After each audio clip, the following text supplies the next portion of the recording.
And we are live. How's everybody doing tonight? My name is Anthony Brian Logan, and you're watching and/or listening to ABL Live. Thank y'all for being here. You could be almost anywhere in the world because you might be on lockdown, might not be able to leave your house, but I'm glad you're right here with me tonight. I appreciate y'all for that. It's a whole lot of things going on, a whole lot of things happening. I'm not really sure where to begin. Dr. Fauci, let's talk about him. He seems to be a hot topic kind of guy. Did you guys see the doctors destroy Anthony Fauci? And did you guys see YouTube remove the video after they did so? Well, they took down the original video, but it didn't take down all the mirrors. It didn't take down everything else. I still got it on my website, anthonyblogan.com, shameless plug. So that's the benefit of having your own platform or a different platform outside of the oligarchy. You can do different things that they won't allow you to do on theirs. So it's all good. We're still getting information out there and they can't stop us. The country has been destroyed or close to it with all these shutdowns. Trump's almost powerless because what are you going to do when you have medical experts that have been around since the 80s that are claiming to know everything, but they really don't? How do you really fight against that? It's very hard. If you're not a doctor and you don't know what's going on, who do you trust? Who do you believe? I'll tell you who it's not. Anthony Fauci, he ain't the guy to believe. But the doctors tore him to pieces. There is a lot to discuss tonight, and I thank y'all again for joining ABL Live. Let's get into the topics. There's a whole lot of stuff going on. I'm going to start with the first thing first.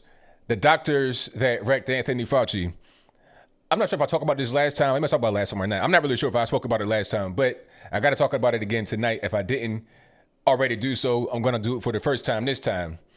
That was great. If you guys have not seen the doctors in California, the ER doctors, like these guys are not just, nurse practitioners or certified nursing assistants. These guys are real deal out there in the field, treating COVID patients out there on the front line doing this work.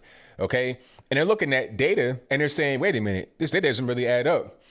If you have many more Californians, New Yorkers, Americans in general that have been affected than what we actually know as far as official numbers, and you still got the same amount of deaths, although that's probably inflated too, then obviously we're dealing with a very low death rate from the virus. Okay. And it's easy to identify who's going to pass away, who's not. It's easy to protect people that need to be protected.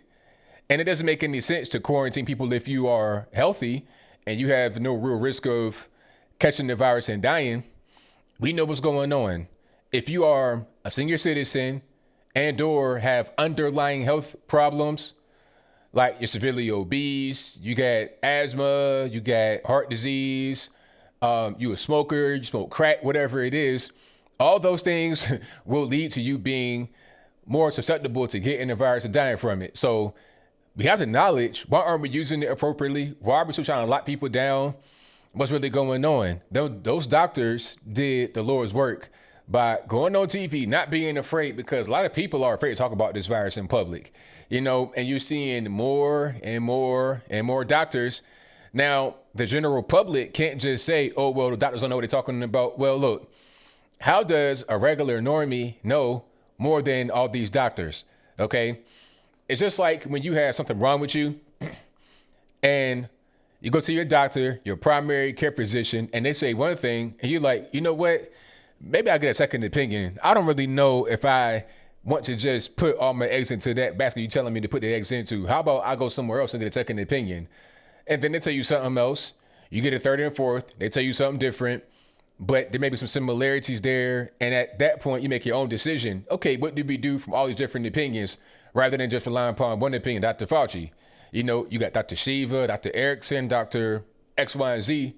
They have their own points of view, and you take it from there. What you don't do is trust the World Health Organization and the UN, who are pretty much bought and paid for by the Chinese Communist Party, talking about, oh, the virus cannot go from human to human. Really? If the virus can't go from human to human, then why are you shutting down China? For what?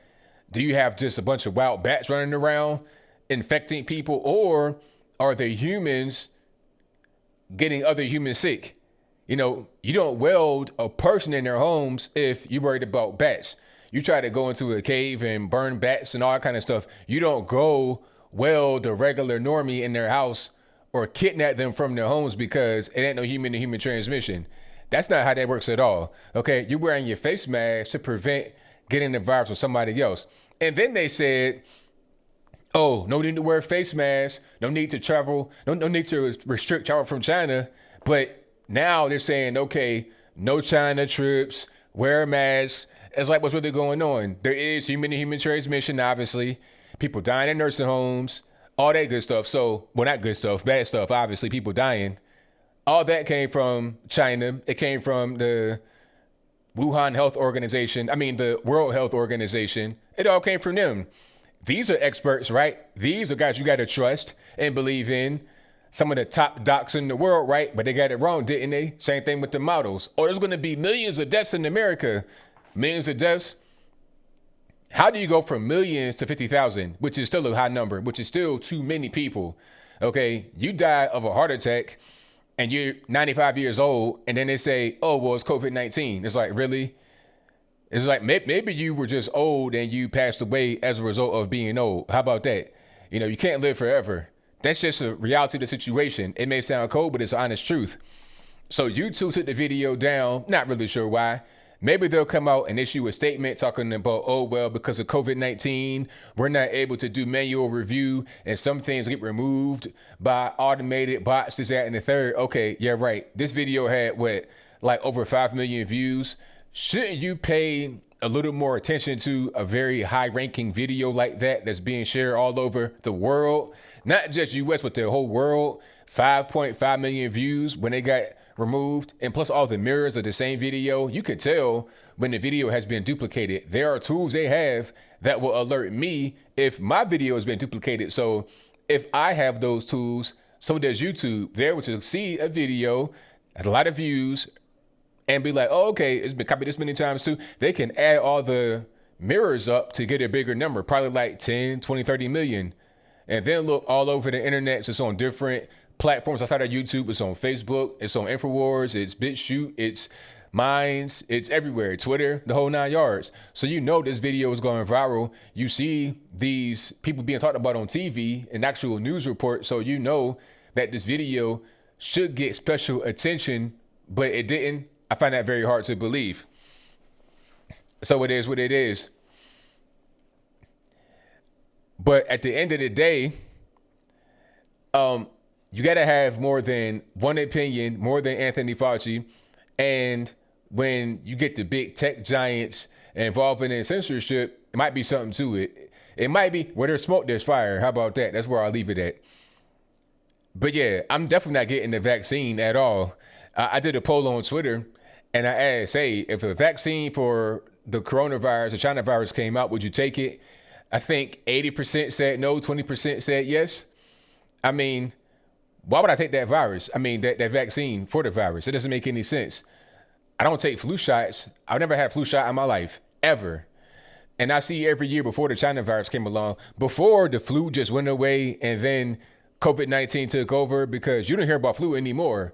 Before this whole thing with the China virus, every year it'd be a go get a flu shot campaign, free from Walgreens. Remember that? Remember those times like 2019? An eternity ago, right? Go get the flu shot. It's free. Protect yourself. You don't hear that anymore. It's all China virus, China virus, China virus. But I did not get a flu shot back then. Never have, never will. For what? The flu shot's only like 40 to 45% effective, and people are getting injured from it. They're dying from it. So why would I do that? It doesn't make much sense. Okay? If I don't get the flu shot, why would I get the coronavirus shot? A brand new thing? What I was always told is wait a little bit before you take a thing that has been out for a short period of time. It's just like driving a brand new car or buying a brand new car, like a brand new model of a car. For certain years, they have a similar model of a car, some of the same internals. They're not doing anything really brand new. They may change the design, upgrade the stereo, stuff like that, but they're not really upgrading the internals. The transmission, the engine, the tires, the brakes, it's pretty much all the same, but then they have a whole new design, a whole new engine, a hybrid, stuff like that. So I'm not going to go and get that the first year. Why? Because there could be some issues they're still trying to work out. They want you to be a crash dummy, a beta tester. How about not? How about I get that car after a year or two, or that particular model of it, so they get all the kinks worked out, and so I'm not the trial test dummy to see what's really going on. Okay, I'm not a car tester. I'm not a vaccine tester, and I'm gonna just leave that there. Okay, and the flu shot's been around for a long time. They've not worked all the kinks out, so how about I don't get that? I'll take my chances. I'd rather just go outside and be exposed to wherever I'm exposed to, rather than taking a thing, putting it right in my arm, and knowing this could actually hurt me. It doesn't make much sense at all. But thank y'all for being here. Definitely appreciate you. Shout out to Quint752 who says, hey, ABL, never got the flu shot, had corona. It was mild for me. And I think that is the story for most people, that the virus is mild for them. And I'm glad it was for you. Glad you didn't have any serious problems. But that's generally what goes on. You know, it's mild. I've had the flu before, I think. I don't even know. I don't even care. I've gotten sick before. And it's not really that bad. You know, I'm kind of like sniffling and coughing for like 3 days and then it's over with. You know, common cold, the coronavirus, flu, whatever. I feel like it's all kind of the same. Well, the COVID-19 and the cold are in the same virus family, coronavirus, because the common cold is a coronavirus too. So it's all kind of similar. Respiratory disease, it ain't the same, but it's similar. Most people will get over it. Some that have underlying conditions or just randomly not gonna make it. That's just in life though. You could die from the common cold, same as COVID-19, but I'll move on. Thank y'all for being here. Definitely appreciate you. If you like what you're hearing so far, give me a thumbs up on the video. If you're listening to this on the live stream, repeat through Apple iTunes, Google Play, what else? Spotify, Anchor, etc. Review it over there. Give it a rating over there. Share it if you can. Do all that good stuff for me. And if you do not know about the podcast, well, this particular show you're listening to right now will be available as a podcast on Wednesday. And the Saturday show will be available on Monday. So this show right now that you're hearing on Monday will be available Wednesday morning, 10 a.m. Eastern time. And then the Saturday one will be available Monday morning, same time, 10 a.m. Eastern time. All right. But what I got to ask you guys is, are you off of quarantine yet or no? And if you are not off quarantine, when are you going to get off? How much longer do you have? Out here in Tennessee, we're pretty much done. You know, I never really was on quarantine, honestly, but it's just a matter of places I go are under quarantine. So I can't go here, I can't go there because it's closed, or they got things weird, walled off. You want to go to Panda Express, you can't even go inside. They got little pickup booths set up in the front, chairs blocking the entrance. It's like, okay, am I in the video game, like a post-apocalyptic world? Is this Mad Max Division? What's going on? I can't tell. So I don't like the way certain things are blocked off. Walmart, same way. They got carts and stuff blocking it off, police tape, all kind of stuff, yellow tape. But they're kind of loosening that stuff now. But how long are you guys going to be on lockdown? I saw that Tom Green, remember Tom Green from back in the day on MTV? He was on Joe Rogan and say he did not leave his house for 5 weeks. Like, he didn't leave at all, not even to pick up food. He would have food delivered to him, and he would leave it in the room for 3 full days before he touched it. It's like, really, you going through all of that because you scared of this virus? I mean, 5 weeks without leaving, I'd rather would just catch the virus, for real, catch the virus and get over it. I'll take my chances. If they say, okay, you got 2 choices, ABL, you can go outside and catch this virus, maybe catch the virus, because that's one thing. You might go outside and be around people that have the virus, but you might not even catch it. So you could go outside, maybe catch the virus, and if you do catch it, you got 99.9% chance of being fine and not dying. Or you can be locked up in your house arrest for 5 weeks without leaving at all. Which one do you want? I'm picking the first one, not the second one, you know, because you can't be so risk averse you don't live your life. Because Fauci said the virus is going to come back in the fall. He's saying a lot of different things that make you believe that he wants us to be on permanent quarantine. Because he says this: if we end the quarantine too soon, it could come back as strong as it was when we began. We could be back at square one. That's what he said. But then he also said it will come back in the fall. So if we're not to loosen the quarantine yet, because it could be worse than it was from the beginning, when do we actually release it? By the time fall gets here? And then you said it'll come back in the fall. So if it's going to come back after it was not around during the summer as much as it was, then we still got to be quarantined during the fall. If you leave it to Fauci, we never come back. And at a certain point, we can't just not come back. We got to come back right now. Really, we shouldn't have been locked up to begin with. We should have did what Sweden did and just stay open. You may have some deaths, but that's just life. I mean, you got to live with that. No pun intended. Yeah, I'm going to live and do what I do. I'm going to be responsible as a human being like I always am, but I'm not just going to be locked up in my crib because I'm scared. That's not how, if I lived my life scared, I wouldn't be here talking to you right now. That's just not, I done had guns in my face before. I done been through all kind of things, and a virus is like so low on the list, it's ridiculous. Why would I be scared of that? It is what it is. Lisa says Friday reopen rally in Chicago. Good for them. Shout out to Chicago, MAGA country. And I think this whole thing about reopen would be bipartisan because people are saying, enough is enough. I got to get back to it. Speaking of reopening rallies, protests, and whatnot, in Atlanta, I think not 120 people, 50 restaurateurs that own 120 different restaurants in the Atlanta area have said they're not going to reopen. And my thing is like, okay, what are you actually trying to do? Are you trying to protest? Because if you protest, and I don't care. If you want to stay closed, that's fine. That's your choice. My whole thing has been about choice. If you don't want to open because you're scared of the virus or whatever, you don't want any kind of legal liabilities, that's fine. But check it out, though. If you stay closed, then you cannot ask for government bailouts. You cannot ask for any kind of loans. You can't be like, oh, no, we're not going to open. I'm not going to work. But guess what? I want some government money. No. If the government says you can stay open, you could do what you want, then you can't get bailout money from them. The whole point of the money given to businesses is because the government says you got to stay shut down. The government says, okay, you can't open. You got to stay closed, follow the guidelines. As a result of that, you lost money as a business. So in return, the government says, okay, we did that. That's our fault. So here's an olive branch. Maybe the olive branch might break when you try to use it, but here's an olive branch. Okay, because the government are the one that shut you down to begin with. But if the government say you can be open, then that's up to you to figure out how you're going to get money. You can't get it from the government because it's not their fault that you want to stay closed. It's you that want to be closed. That's fine. That's totally fine. But you can't have it both ways. You can't say we're going to be independent. We're going to do what we're going to do and then ask for government bailout money because you don't have any income coming in due to being closed. That's not how that's going to work. Not at all. Speaking of monies, did you guys see that the LA Lakers got some of that small business money? How is that possible? The LA Lakers, look, you got employees making like millions of dollars. You got LeBron James pulling in like 23 million a year or 30 million, some kind of crazy number a year. I think it's like $30 million a year. Same thing with AD, Anthony Davis. So if you can afford to pay employees millions per year, not just, single digit millions, tens of millions per year per athlete, then why do you need any money from the COVID-19 bailout? What are you doing? How about take $5 million from LeBron James? I'm sure LeBron wouldn't mind, right? He's all for equality, right?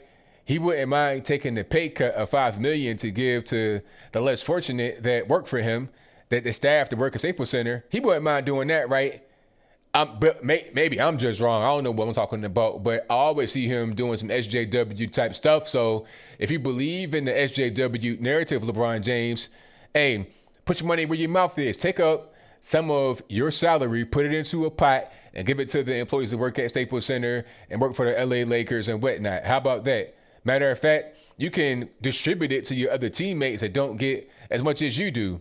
But, oh, no, we don't want to do that because when it comes to money, then you become serious and you're not playing games like you want to be at SJW. But I digress. The whole point is that they shouldn't have gotten a dime. Yeah, same thing with Steak Shack, Omar, Ruth Chris. I think they gave their money back, which is a good thing because they shouldn't have got it to begin with. But my point behind this is that if you were prevented from working by the government, then you should be able to get some of those monies. But if you decided to not work, then that's on you. That's freedom, and I'm totally fine with that. If you want to boycott the opening, cool. Hats off to you. Congratulations. But you on your own, financially, it is what it is. And I don't even understand what's the point of staying closed. Like, I think the only reason would be because of liabilities. Like, if somebody catches the virus and they say, "Oh, I got it from one of your workers," which is kind of hard to prove anyway. They say they got it from your restaurant, you can get sued and it could be kind of a messy legal situation. But if you stay closed, and that problem goes away. It could be kind of a financial thing, just weighing the pros and cons of reopening from that point of view. But if it's from the point of view of, oh, well, we don't want to reopen, it's a moral thing, that just making any sense at all. It's like, come on, not in the least bit. All right. But thank y'all for being here yet again. You guys are the best audience on the YouTubes. Yeah, but Fauci's got to go. Fauci. Yeah, I saw that John 3:16. I think Zion Williamson gave some money. Hey, shout out to Zion Williamson. I appreciate that. I think LeBron, to be fair, I think LeBron did give some money, but give some real money. How about breaking off like 25% of your pay to go towards the staff of the LA Lakers? Or how about the ownership? What's it, Jeannie Buss, whoever owns it? You know, break off some money that you are getting from the team, some of the equity. How about giving some of the equity away? You don't want to do that. I mean, we got to be realistic business-wise. That's why all these, big time socialists don't make no sense to me. People like Bernie Sanders talking about, oh, we got to tax the rich, we got to eat the rich. At one point in time, we was talking about it was millionaires that got to be taken for all they have. Then it was billionaires because he probably became a millionaire with multiple houses. Now it's, oh, we got to attack the billionaires. It's crazy, but it is what it is. I'm going to get you one, Kelly. Kelly says, I'm on a t-shirt that says normie, however you spell it. Yeah, I think I'm going to do that. Shout out to all the normies out there. Oh, and Diamond and Silk. Shout out to Diamond and Silk. I almost met them. I was at Black Voices for Trump, and shout out to them. You guys were great when I went there in Atlanta. And I was like right next to them, but it was so many people in there and everybody want to talk to them and give them like 4-page letters vocally. I could not really get in there before the event started when Trump spoke, but I was right there, right close to him. I could like reach out and touch him like this. But shout out to Diamond and Silk. I'm a big fan of theirs. I love them. They're hilarious. They're truthful. They're honest. And the best thing about Diamond and Silk is that if you try to get them on some gotcha stuff on the show, they tell you apart. I mean, they tell you limb from limb. It's crazy. I saw him on Roland Martin show one time, AKA Carl Winslow, but I saw him on there one time. He was trying to like attack him and he got eaten up like it was some beef jerky. It was terrible, but they did great. Anyway, they were not contributors to Fox News.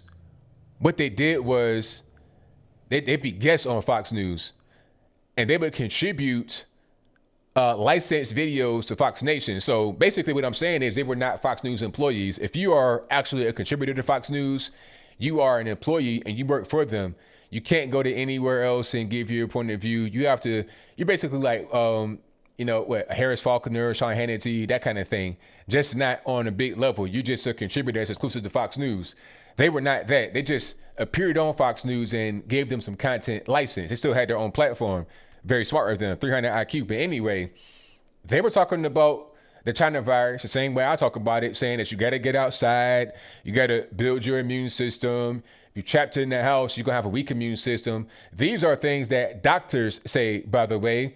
They were also saying that the death toll is probably inflated to make Trump look bad, which it probably is. Matter of fact, Kelly Burks got on TV and said that it's inflated. She said that if you have COVID-19 in your system when you die, you'll be counted as a COVID-19 death. Therefore, the number is inflated. It's very simple. But anyway, they were saying things like that on their social media, on their YouTube, Facebook, or whatever. And as a result, they allegedly have been cut from appearing on Fox News. Now, they've not spoken about it. They probably got the NDA. They probably can't say nothing about it. But anyway, this is crazy, but this is what Fox News does. They did that same thing to Trish Reagan, and she was the anchor with her own show on Fox News, a Fox News employee.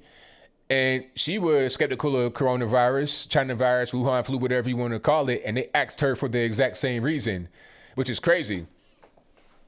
What they're saying is true, or at least it's not like totally not credible.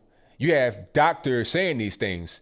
But hey, when you go outside of what the World Health Organization says, or the Wuhan Health Organization, or the Chinese Communist Party Health Organization says, then you're somehow, you're a heretic.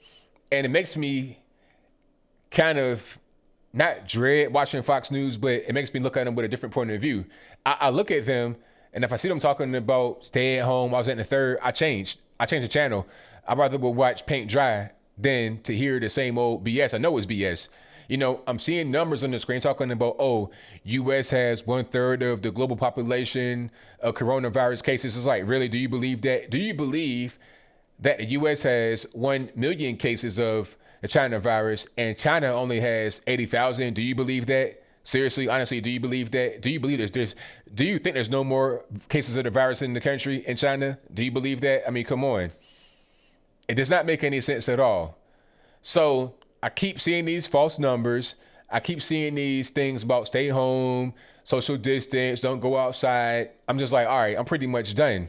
Shout out to OAN. Shout out to Next News Network. Shout out to all the other guys like myself out there, your Tim Pool, Sticks Hexenhammer, Brandon Tatum. Shout out to all these guys for giving you some real information that is not just littered with the corporate media BS, because it's like, it's kind of like consume Fox News to a certain degree. You got Paul Ryan over there, big time rhino. Rupert Murdoch's sons, big time rhinos themselves, if not totally liberal. Network has changed, and it's really a shame. And as a result, they went ahead and decided to not have Diamond and Silk-On anymore. It's fine. They want to keep shedding their people, their talent, people that help them grow the network. That's okay. That's fine. Ain't no big deal. Not at all. And shout out to James Leach, who says, not sure if you know, but YouTube blocked Dr. Erickson's video. I saw that. I did see that. And that's what I was talking about earlier. Thank you for that. Thank you for that, man. Definitely appreciate it. I was talking about that because this is what these big tech companies do: YouTube, Facebook, Twitter, etc. It's on my website. If you want to check it out, I got it there. And shout out to InfoWars. Shout out to Band.video. And shout out to my man Will Johnson's over there on Band.video as well. When YouTube says, okay, you can't host this, you can't host that, okay, that's fine. How about I got my own website? You can't police what I do over there. I'm not doing anything illegal over on my website, so you can't police that. All right, it's my own platform. Right there, check it out. For free, ain't nothing. And shout out to Verminator, who says, ABL, have you ever made a video as to how you discovered you had conservative values? I did. I think it's called My Red Pill Moment. That pretty much covers everything that I have gone through to become conservative. So check that out. It's actually a pretty popular video, My Red Pill Moment. If you just search ABL, My Red Pill Moment, it'll come up. But in a nutshell, the main thing that kind of got me from the left to the right after, it was a process. It was kind of a long process, but one main thing that I can remember that stuck out on my mind that helped me make the transition, like a kind of a quantum leap moment, was when I realized, like in 2011, 2012, a lot of my friends had gone bankrupt. Personal friends of mine that had brick and mortar businesses around for like 15, 20 years, all of a sudden went bankrupt. This is far beyond the mortgage crisis, because during that we were doing good. We were in the street getting money. We were fine. All legal money, of course. But we were doing fine because everybody was trying to promote their business. We're in advertising. But then 2011, it just kind of, it finally just hit, it stopped. Technology was changing. People were still dealing with money issues, and they were trying to go online rather than do print media. And it was just a whole lot of things going on, and it was not much else out there to do. We realized once we got kind of outside of that advertising space that things were bad for everybody, and everybody went bankrupt. So it's like, what's really going on? I voted for Obama, hoping change. What happened to that? I did not see much coming from him that actually helped. But that was all in my video, My Red Pill Moment. And thank you for that. And shout out to Mitt Romney. Mitt Romney came out and said that the incumbent, speaking about Trump, can't say his name, that's funny. He said the incumbent will win because people know what he's doing, they know what his game plan is. But Biden, on the other hand, doesn't really know what's going on. Just not a very good candidate. And he's right about that. Biden does not know what's happening from day to day. Did you see Biden sleeping? Matter of fact, hold on. I'm going to play this video right quick, if I can find it, of Joe Biden taking a little nappy nap. It's funny, but it's not funny. Matter of fact, okay, this is when Hillary Clinton endorsed him on a little live stream situation he got going on. Check it out. Are women. And Sorry for the sound because it's like not really there. But she's speaking and Biden has his eyes closed. You know, some say, oh, he's peeping his notes. So how long is your head going to stay down without making any kind of, attentive movements with your eyes closed? How long does that happen before you say that somebody is asleep? This is 15 seconds. This goes on. America are women. And 1 out of 3 jobs. See, he's like mumbling to himself, talking in his sleep. I'm gonna run it back real quick if you're watching on the video. He's like opening his mouth without saying anything. He's mumbling to himself. He's sleeping. And 1 out of 3 jobs held. He's sleeping? Yes, he is. Has been classified as essential. That right there, my friends, is sleep. That's what he's doing. Live on air. Let this man go home. Stop it. He cannot be the president. He cannot run for president. He's not going to win regardless, but good grief. Let the man go and get a rest. This is an issue that affects all of us. And, the crazy part is that he's not doing any kind of campaigning. He's not doing any traveling at all. He's at home. Why are you so tired? To the point where you fall asleep on stream. On stream. Come on. I could see if he was like doing back-to-back shows, 7 nights a week, all kind of stuff like that, like Trump is doing. I could see you 78, take a little nap, get yourself back together. But you're at home, sir. What are you doing to get tired? Are you chopping wood in your backyard? Are you John Henry all of a sudden, sir? Are you laying railroad spikes? What's going on? You picking cotton? What's going on? He's too old to be running for president right now. It's simple as that. It ain't really nothing. Sleepy Joe. The nickname is appropriate. That's right, GA. All day long. The nickname is appropriate. Sleepy Joe. Yeah, it's elder abuse all day long. This is elder abuse. The man is not well. He's too old. He shouldn't be running, but the Democratic Party don't care. Get out there and run, Joe. They don't care. Not at all. This is the classic one right here. Kwame Jones says he's not asleep. He's resting his eyes. That's a classic one. That's what I say. If I get caught taking a nap in the crib, what I say? Oh, I'll rest my eyes. I ain't sleep. That's what's happening. So yeah. But if I'm in the middle of talking to somebody, I'm doing a stream or something, I'm not gonna be asleep. I'm gonna be totally attentive. My eyes on the prize. I'm with that. That's what I got to do. If I'm doing a campaign speech or something like that, I'm going to be totally attentive. I'm not going to be sleeping on the job, slobbing and everything else. I'm just not going to do it. But yeah, thank y'all for being here. We got 869 in the building. If you like what you're hearing so far, give the video a like, a thumbs up, a share. And if you are not subscribed already, go ahead and do that. And when you do subscribe, click the little bell right there. If you hit that bell, you should get notified when I post a new video. Alrighty. And shout out to Chris Cuomo. Speaking of Cuomo, shout out to him. He said that blue states subsidize red states. But is that true? Cuomo was talking about Mitch McConnell saying that in the next round of coronavirus bailout, if there is to be one, that we should not be bailing out the blue states because they've managed themselves improperly. Prime example, Illinois. They cannot really fund their pension program. And apparently they're wanting China virus money to make those programs become whole. But is that right? Mitch McConnell says no.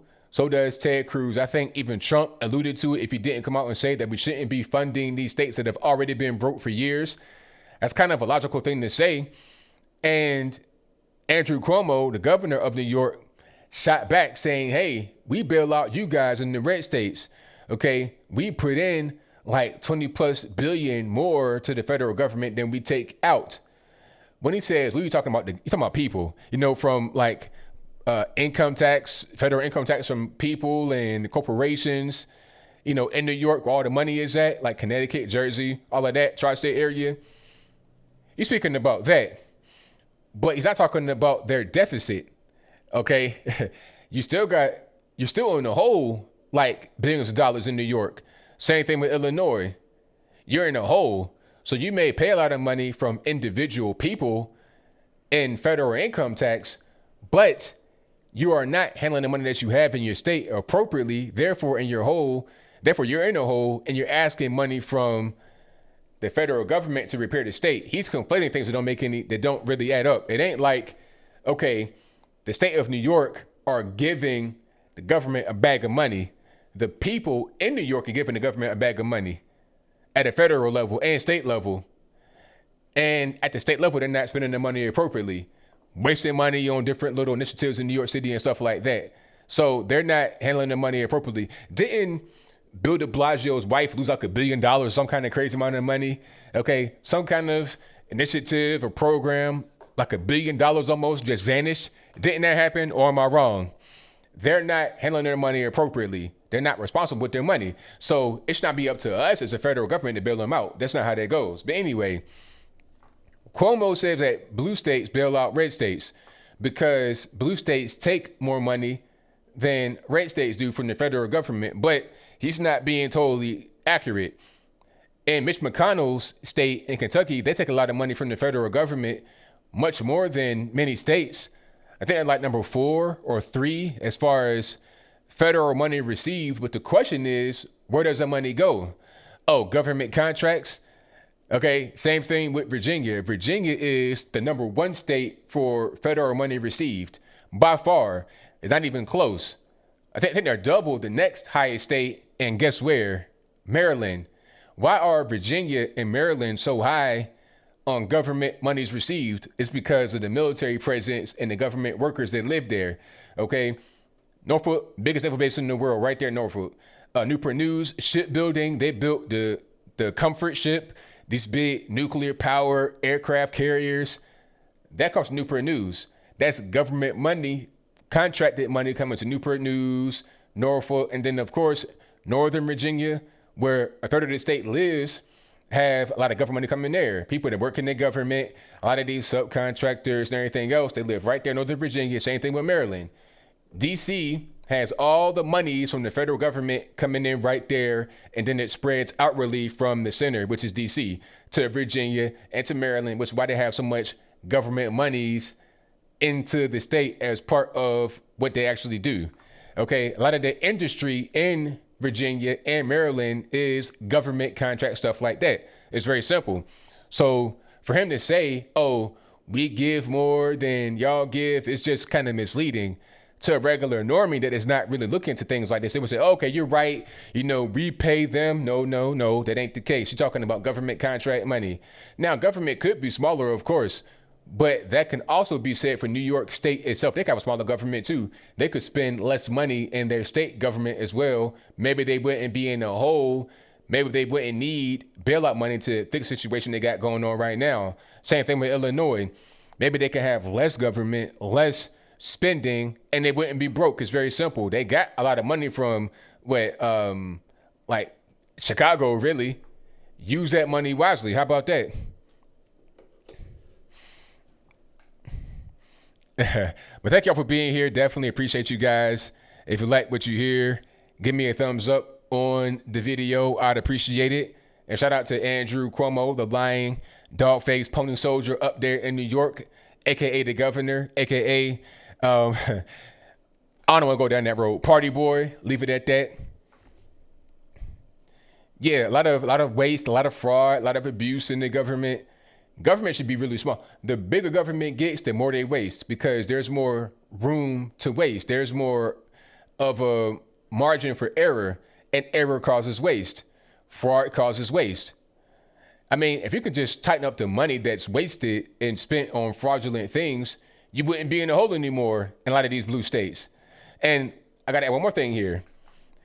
Cuomo says that they pay more to the government than they take back, and red states take more than what they give. Well, who's asking for the bailout and who's not? You tell me that. Who wants to be able to fund their pensions and who doesn't? I just want to know. I'm seeing the blue states saying, hey, give me some money, please. Help me out, please. How about that? Shout out to you, Brian. Hey, it's all good, man. You're welcome. I got to tell the truth. I feel bad for New Yorkers that live all over the state, in the city, upstate, everywhere, from Albany to Buffalo, Schenectady, all that good stuff. I know about you guys up there. I got family up upstate New York. It's night and day. It ain't the same as New York City. I feel bad for you guys to live up there and got to deal with the BS that comes from the city. You know, like Andrew Cuomo, although he's a state governor, he's from the city. And same thing with Bill de Blasio, who's from upstate but lives in the city. That's different. But anyway, I feel bad for you guys that got to deal with the situation. And shout out to everybody that wants to say that you got to wear a mask, social distancing, but don't do it themselves. Okay, you got Bill de Blasio wanting to break up a Hasidic Jewish funeral because they're not, they're too tightly compacted and not doing a distancing, but you can be in the park with your wife and that's all good and that's fine. It's weird. The whole thing with the Jews is crazy. He threatened to arrest them, but he won't arrest a soul because that'd be really bad. That'd be an international incident. You want to try to arrest hundreds of Hasidic Jews after, like, during a funeral? Is that what you want to do? Really? Is that what nah, you don't want to do that. You don't want to do that. If you do something like that, you have Israel on your back. You have all kind of organizations on your.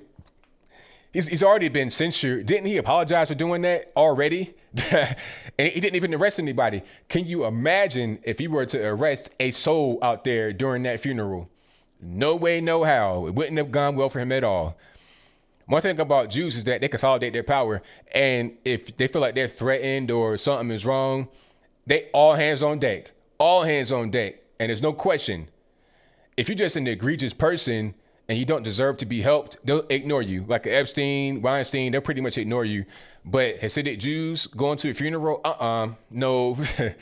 Nah, you're not going to be able to do that one. Good luck trying to get that one off.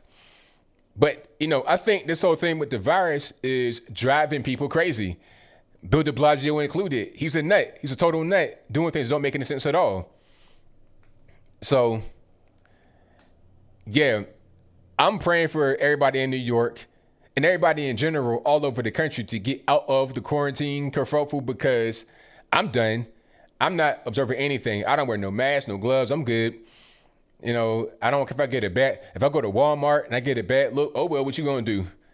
I'm not going to jail. The police are cool out here. Ain't nobody getting messed with for not doing social distancing or mask. Ain't nobody getting messed with at all because everybody's tired of it. Police are tired of it. They said they're not going to enforce it anymore out here in other places.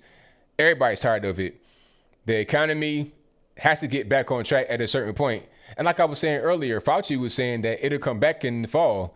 So if he's saying that we may be opening too soon and it's May and it'll come back in the fall, which is what, like October, November, then how long can we never come outside again?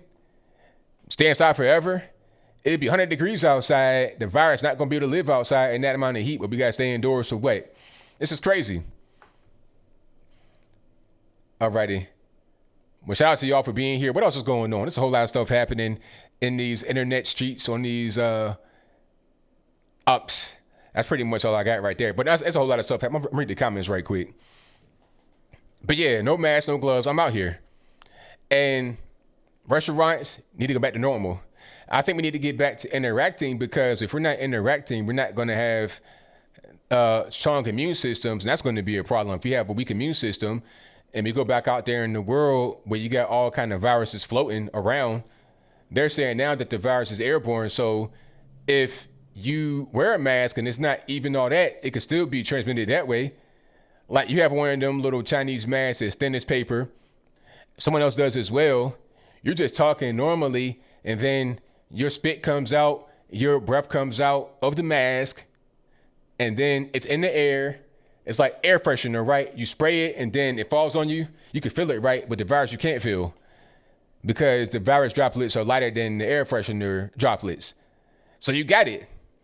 I mean, it is what it is, man. It's time to move on and just go through it, get sick, get better, move on with your life.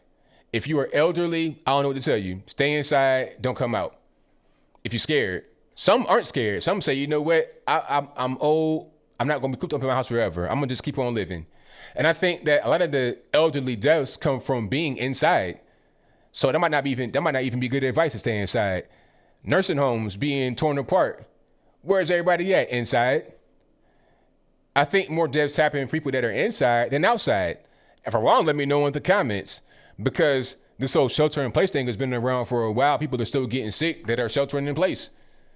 So what are they be doing? people at nursing homes seem to be the main targets of the virus. They're inside their place.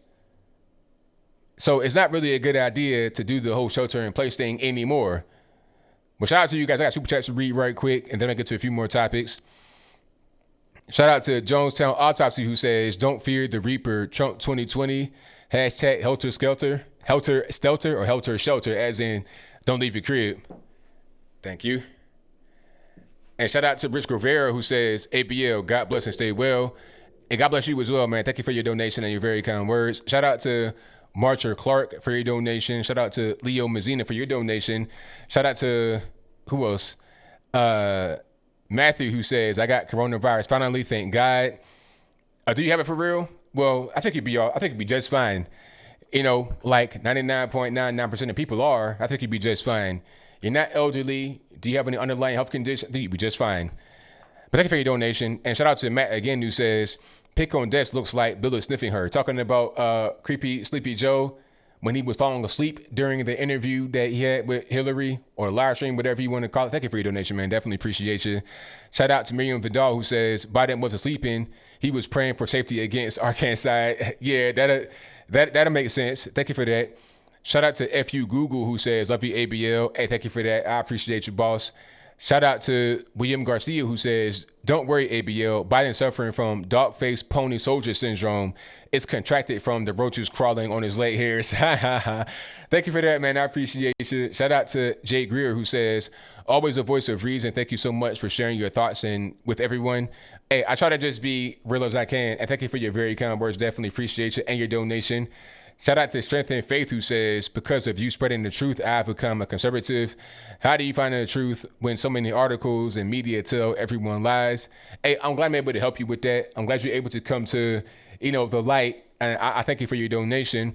But to answer your question, I think the journey is just an internal thing.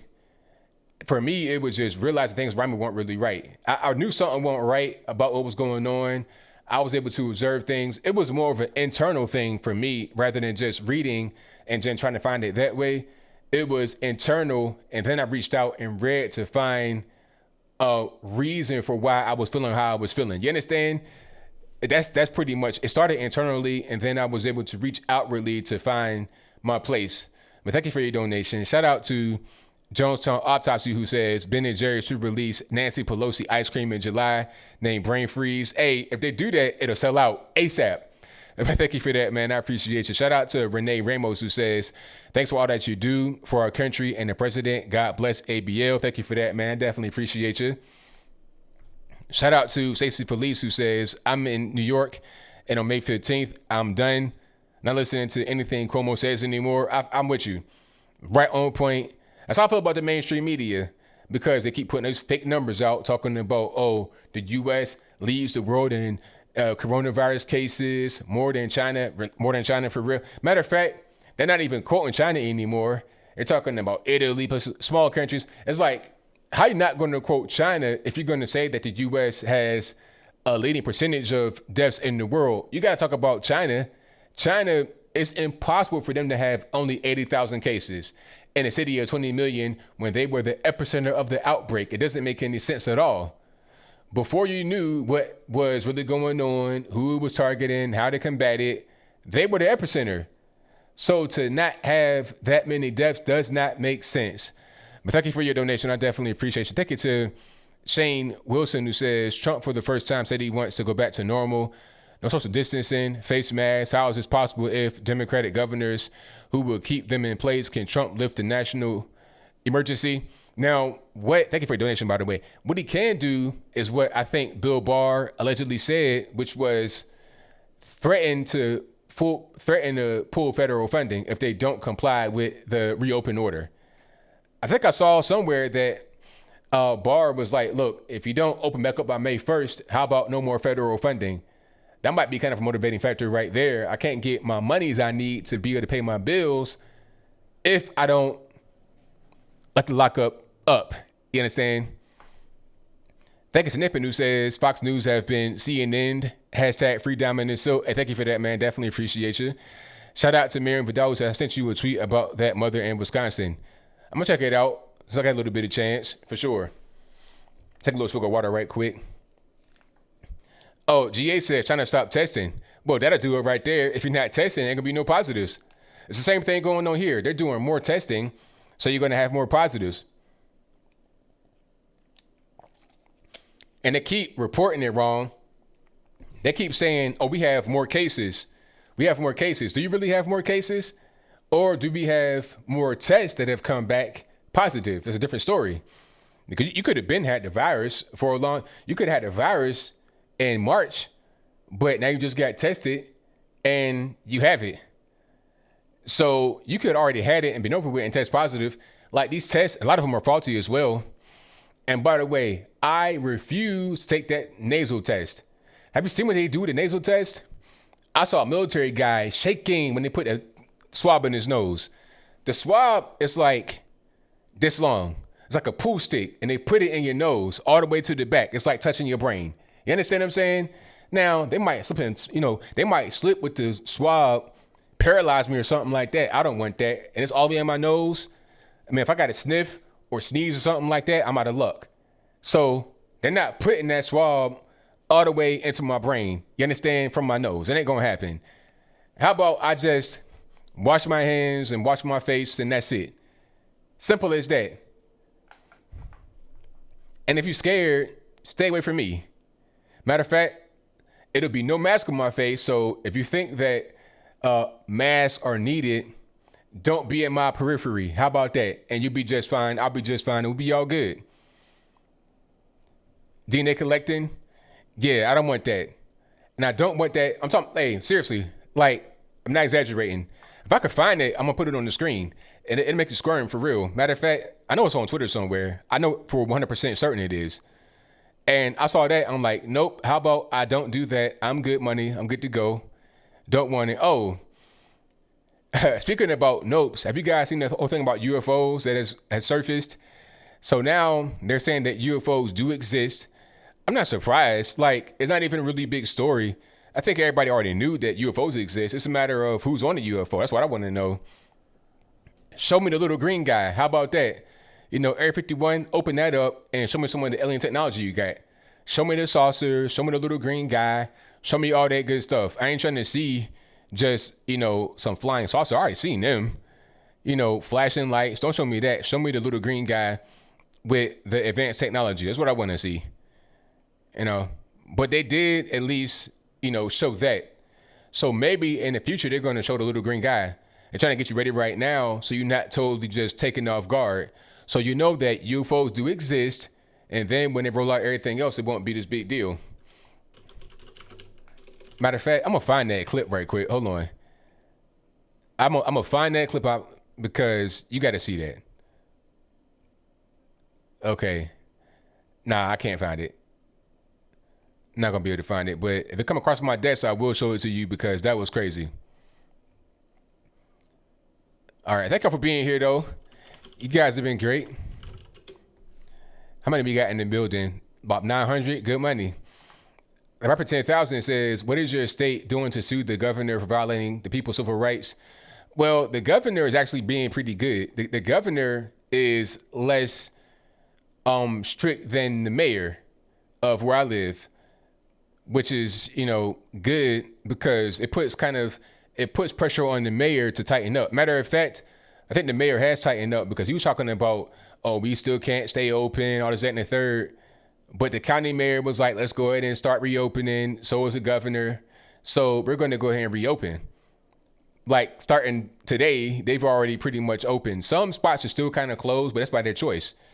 If you want to stay closed, that's fine. But I think other places are going to be open. And if you open as a restaurant or a store or something like that, you're going to be packed from the window to the wall for sure. It's this place I go to that's a drive-through only that has double the traffic because the other spot is closed because of the tornado, right? It got destroyed in a tornado or seriously damaged in a tornado. You can't serve in there for like some months. But anyway, I go there, it's double the traffic because you can't go to the other spot. So it'd be a similar thing with open restaurants because you can't go to other places and sit down, have a dinner, have a date or whatever. You understand? So they'll be more packed. Like in Atlanta, they're talking about, oh, we're going to sit together. We don't want to reopen. It's like 120 spots are not going to open because I'm not really sure why. Maybe they're protesting against the governor, but they're protesting against themselves, because if you're not going to open as a restaurant, you're not going to get any kind of government aid while you're being closed. So you can stay closed and that's fine. But if you're getting government money, that's called fraud, because the money are to places that closed involuntarily by order of the government. But if you're open and you don't have to stay closed, then that's your fault if you lose money. How about that? So yeah, reopen. It's time right now. I don't have any time for that at all. Not in the least bit. Oh, look, if I go to a sit down restaurant, whoever is serving me is getting the biggest tip they ever had. Or I ain't gonna say they ever had, because I ain't gonna be balling out of control. But it's gonna be a big tip. Believe that 100%, because I know that they're hurting for it. I know the restaurant's hurting for it. So I'm gonna support any kind of way I can. You know, even when I go do the takeout, I still give a tip. They don't serve me at all, but I know that they need it because they dealing with hard times. 100%. Igon says Joe Biden's piloting the UFO. Hilarious. Yeah, hey, Chen, I saw that certain places are fixing the roads. It makes sense. I mean, Chen says Florida was fixing the roads during the outbreak. It makes sense because ain't nobody really on it. So it's easier to go ahead and fix the roads right now because you got less traffic. You can block off one side of the road, have one-way traffic, or what, because it's easier to do it now versus when everything's in full swing and you got to try to get everybody on one accord with where they're going to be and trying to reduce the traffic and rush hour and stuff like that. You don't got to deal with that when it's the pandemic going on because there's no traffic or it's little to no traffic. Shout out to Shane who says, I tested positive for COVID. No problem getting a test. I asked a nurse if they are being overwhelmed. Answer was no, all caps. Philly got over the COVID fast. Media lying about the severity. Stay blessed. Hey, thank you for that, man. I definitely appreciate you. And you're right. Like most people aren't really, suffering from this thing that what they're trying to say. I think New York is the only place that has a real big problem with it. And I believe the reason why there's a problem is because of the treatment. The ventilator right away is bad treatment. They're not using the proper drugs. And you already have bad hospitals to begin with.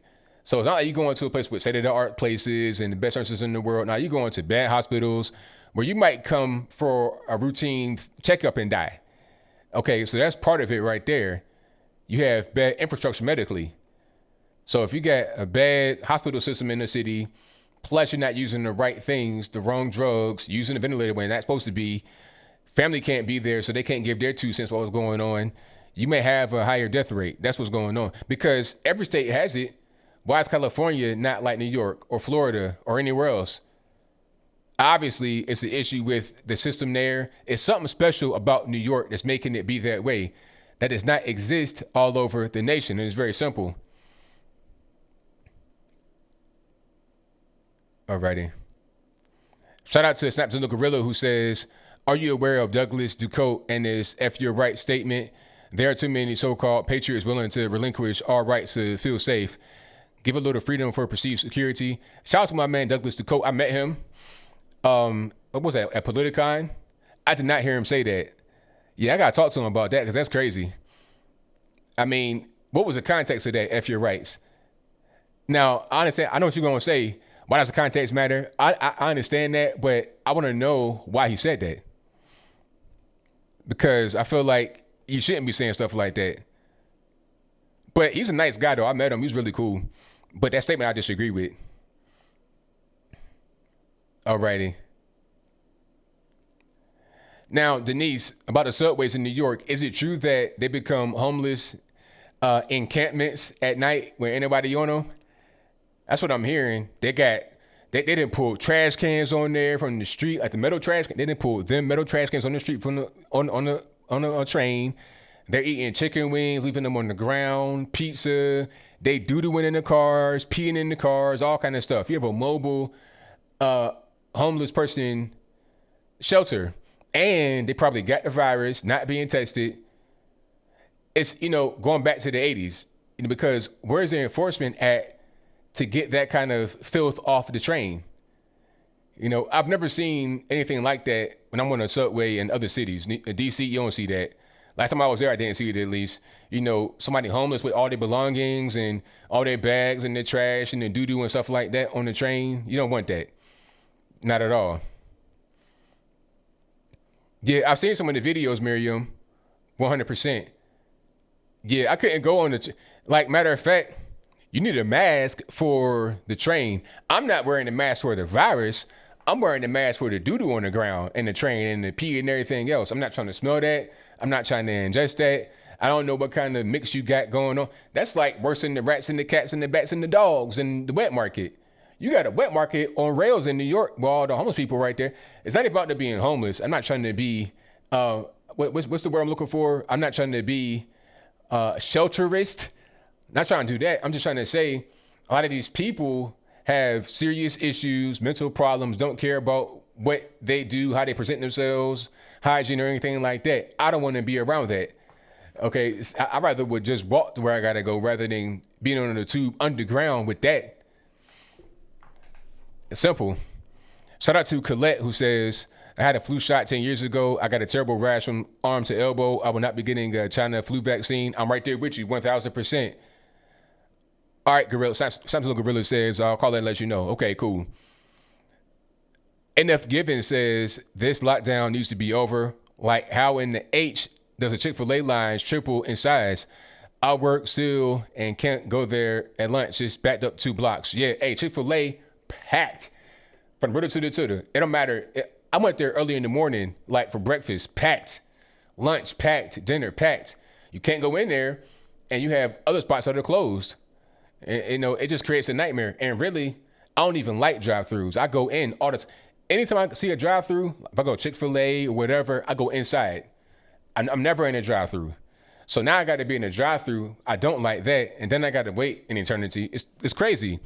And time is precious. I don't have that much time. So I'm wasting valuable time being in a line, when I can just, do something else.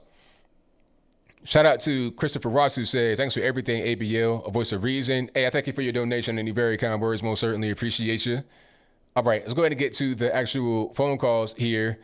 The number to call is 434-658-1220. Again, 434-658-1220. Let me get my Skype loaded up, see if it wants to work properly.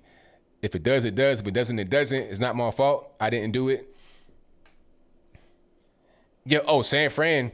Hey, how is San Fran right now? To anybody that's there, how is that whole cesspool? But see, San Fran, do they have subways up there? I think it's just like the above ground trams. How are those holding up right now? That's probably a good question to ask.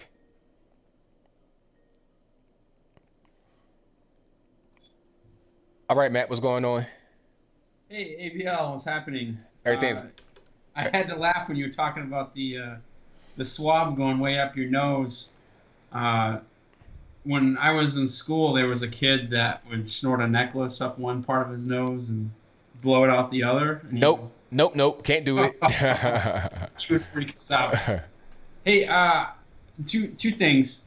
This Johan, I can't even say his name right. Johan Goetsch. He's like the guy calling the shots from Sweden, and he's the guy that did the whole no lockdown. Where he's got a great video out there on why he did that, and he talks about the numbers and all that kind of stuff. I think it was CBS Morning or something like that. Kind of an old guy, right? Like retired. Yeah, I saw that. He did excellent. He was fantastic, and he was just giving straight facts. And it wasn't like trying to be political. It was just facts. Yeah, the biggest takeaway that I got out of it was he said everyone's gonna get it. He goes, if you're sheltered in place, basically, you're just prolonging when you're gonna get it. Exactly. I mean, that was the whole thing from the beginning. That's what they said here in the States. They were like, we're going to flatten the curve and we're going to slow the spread. They didn't say stop the spread or stop the curve. All they wanted was to not overwhelm the hospital system, to flatten the curve. Okay, people are getting laid off all over the country, so we've done that. Back to work. Mm-hmm. And did they overwhelm their hospital system? Where, in Sweden? Yeah. Nope, sure didn't. No. Do they have a big city with subways like New York City? I'm not sure. I know I got cities like Stockholm. Stockholm. Yeah.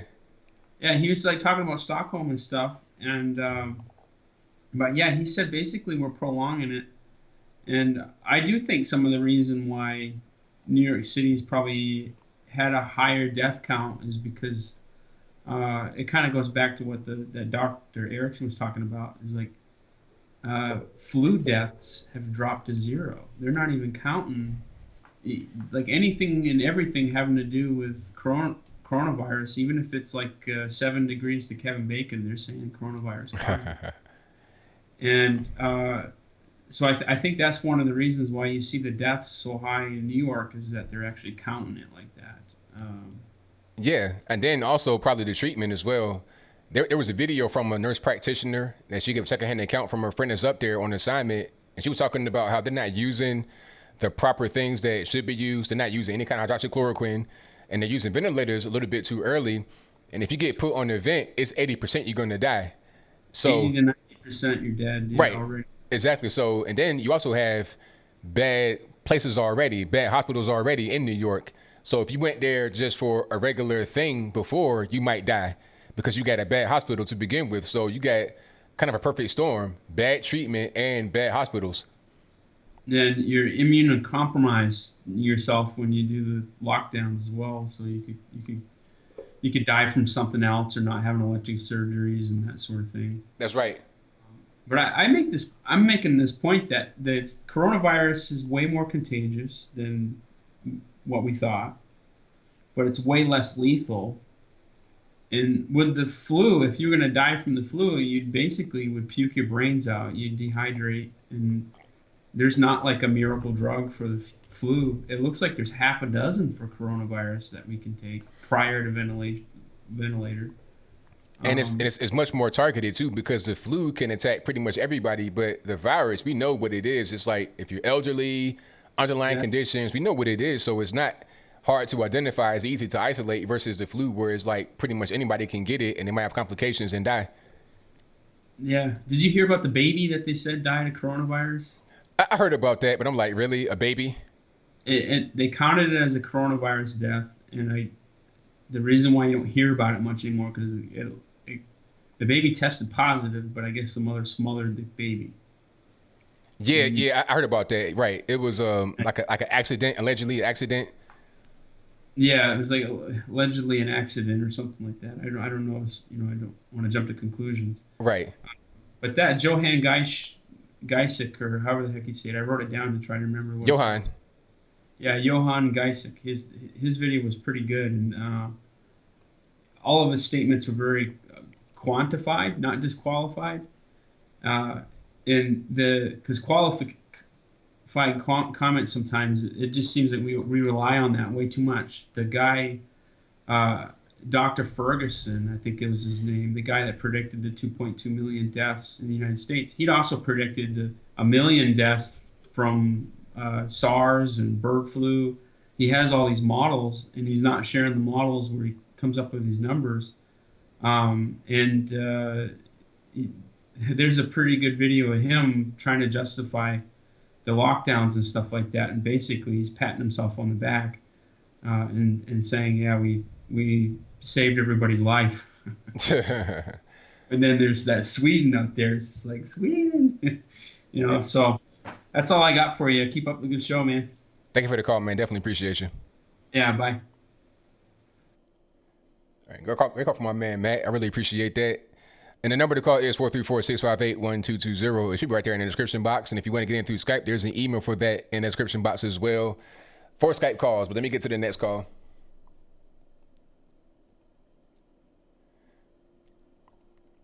All right, call you on the line. Who am I speaking to? 617. Hey, what was the previous caller, man? You guys gotta come on. You guys are doctors now. What happened? You and he are doctors. What do you say that was wrong? Come on, you gotta cut it out, man. You guys gotta cut it out. Man. Cut right out. What happened? Cut out all this idea that you don't have to wear a mask. Or we're in the lockdown. Nobody's in the lockdown like that. Can you go out of your house? Oh, I can. Yeah. So, well, so are other people around the United States. It's not true that people are locked down. What they don't want is people to congregate. You know that. Well, some places you can't even lockdown? have like 2 people or 3 people in the place together, social You can have 3 distance, people in the place and you together. got businesses You cannot closed, have, no, that's businesses not true. closed down, all kind of stuff like that. It's a mess. We need to get back to work. No, that's not true. In New York, you could have up to 10 people in your apartment. Oh, 10 people. They Wow, recommend- big whoop. Yeah, it's only laws in New York. They recommend not to do it, but you could have 10 people in your house. Again, they don't want people to congregate. You even make a video of people in Chicago, those kids in a party, like 70 people in an apartment, and you say that that's one of the reasons that black people have the highest death rate with coronavirus. But at the same time, you say that people should congregate. So which one is it? Well, no, not like I said a lot of things. I said a lot of things. Wait. Well, no. I said a lot of things. I said that if you have, I was just talking about it just now. If you have underlying health conditions, that will put you at risk for dying from the virus. And a lot of us got hypertension, diabetes. I mean, when I talk, nobody can hear you. So I've been talking the whole time and nobody can hear you at all. So if you're talking, you're not listening. But anyway, you have hypertension, diabetes, asthma, all that good stuff. The same things that the Surgeon General, Jerome Adams, said could lead to complications. And if you're elderly, so if you're a black person, you got obesity, all different things underlying, then you want to go to a party and you catch the virus, then that's probably why you got a high death rate, because you got the underlying condition and you catching the virus. They just kind of make common sense. If you a young person, you don't understand that we're doing this thing. Either you acting stupid. I don't like to call nobody. Look. What you're not gonna do is call me stupid. So what you're gonna do is get to your point, and that's it. So get to your point now. If you a young person, you got a bunch of young kids, and if they go to a party, one has it, they infect 80, 90, 100 of them. They go to the house. The father have hypertension or diabetes or somebody, and it's not true about people with underlying conditions only. People that are healthy, they are dying also. The chances of you dying are low. Number one. Yeah, But I'm gonna keep talking. I'm gonna keep talking. You're gonna be quiet. If you catch the virus, you have a very low chance of dying. Okay. There have been doctors that have looked at data and said you have a very low chance of dying. Fraction of a percent. That's number one. Number two, they have identified who is at risk of catching the virus and dying. Elderly people, and if you have underlying health conditions, that is the majority of who will die. Now, it's possible you could die as a young, healthy person, but it's highly unlikely. I mean, you have a higher chance of probably dying from the flu if you're young and healthy than dying from this thing here. But see, look, I don't know. Like when you're talking, nobody can hear you, and you're not even listening, so it don't even really matter. I can get what I want to say out, and then nobody can hear you. But go ahead, say what you got to say. Okay, so a bunch of young kids. One is sick. One gets sick. Show no symptoms. Infect somebody else. I mean, in the house. So now, because he went out in a congregated place, now the father is sick, infect the mother, and situations like that. That is the reason that we don't want people to congregate at large numbers. That's what we want. Okay, so the question is this. House. So the question is this: at what point can you go back to a congregation in large numbers? Well, Basketball. Wait, I'm wait. I'm not done with the question. Basketball games, football games, school, college. Hey, we have to be safe. School and college. So the question was, So we're supposed to take the our question, rights from you, sir. The question was, when can we go back to just normal life, school, college, that type of thing, work? We can go back to normal life. So you just make a video. The question was, congregating when because can we have- go back? Listen to what I'm saying, sir. If you don't listen to what I'm saying, answer the question, I'll hang up. The question was, when can we go back to normal life? School, college, work, that type of thing. Yeah. That I'm on? Can you give me an answer? That I'm on. You make a video. The question, look, I mean, I heard what you said. The question has to be answered or I'll hang up. So answer the question.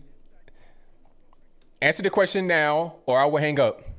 Last shot. So we don't know yet. The virus. So if you don't know, when we can open up, then how are you gonna say I'm wrong? We should go back next month and bunch of people. Sir, you say, listen from the how expert. are you going to say when we should not open if you don't know when we can. I'm not an expert. So if you're not an expert, how about you don't tell me when to open? Do you look at the model phase 1, phase 2, phase 3, phase 4? I mean, it don't even matter because you say you don't know. Do you look at the Listen, model? it don't matter if I look at the model. It's irrelevant because you said that you don't want. If you say you don't have no idea when we're going to open, I say open up right now. You say, oh, don't do that, and then I say, well, when should we? I don't know. So if you don't know, then how you gonna tell me that we shouldn't open up right now? I have a direct answer. I say open up right now. You say I don't know. So that could be anytime. It could be right now, a year from now, 2 years from now. It don't even matter.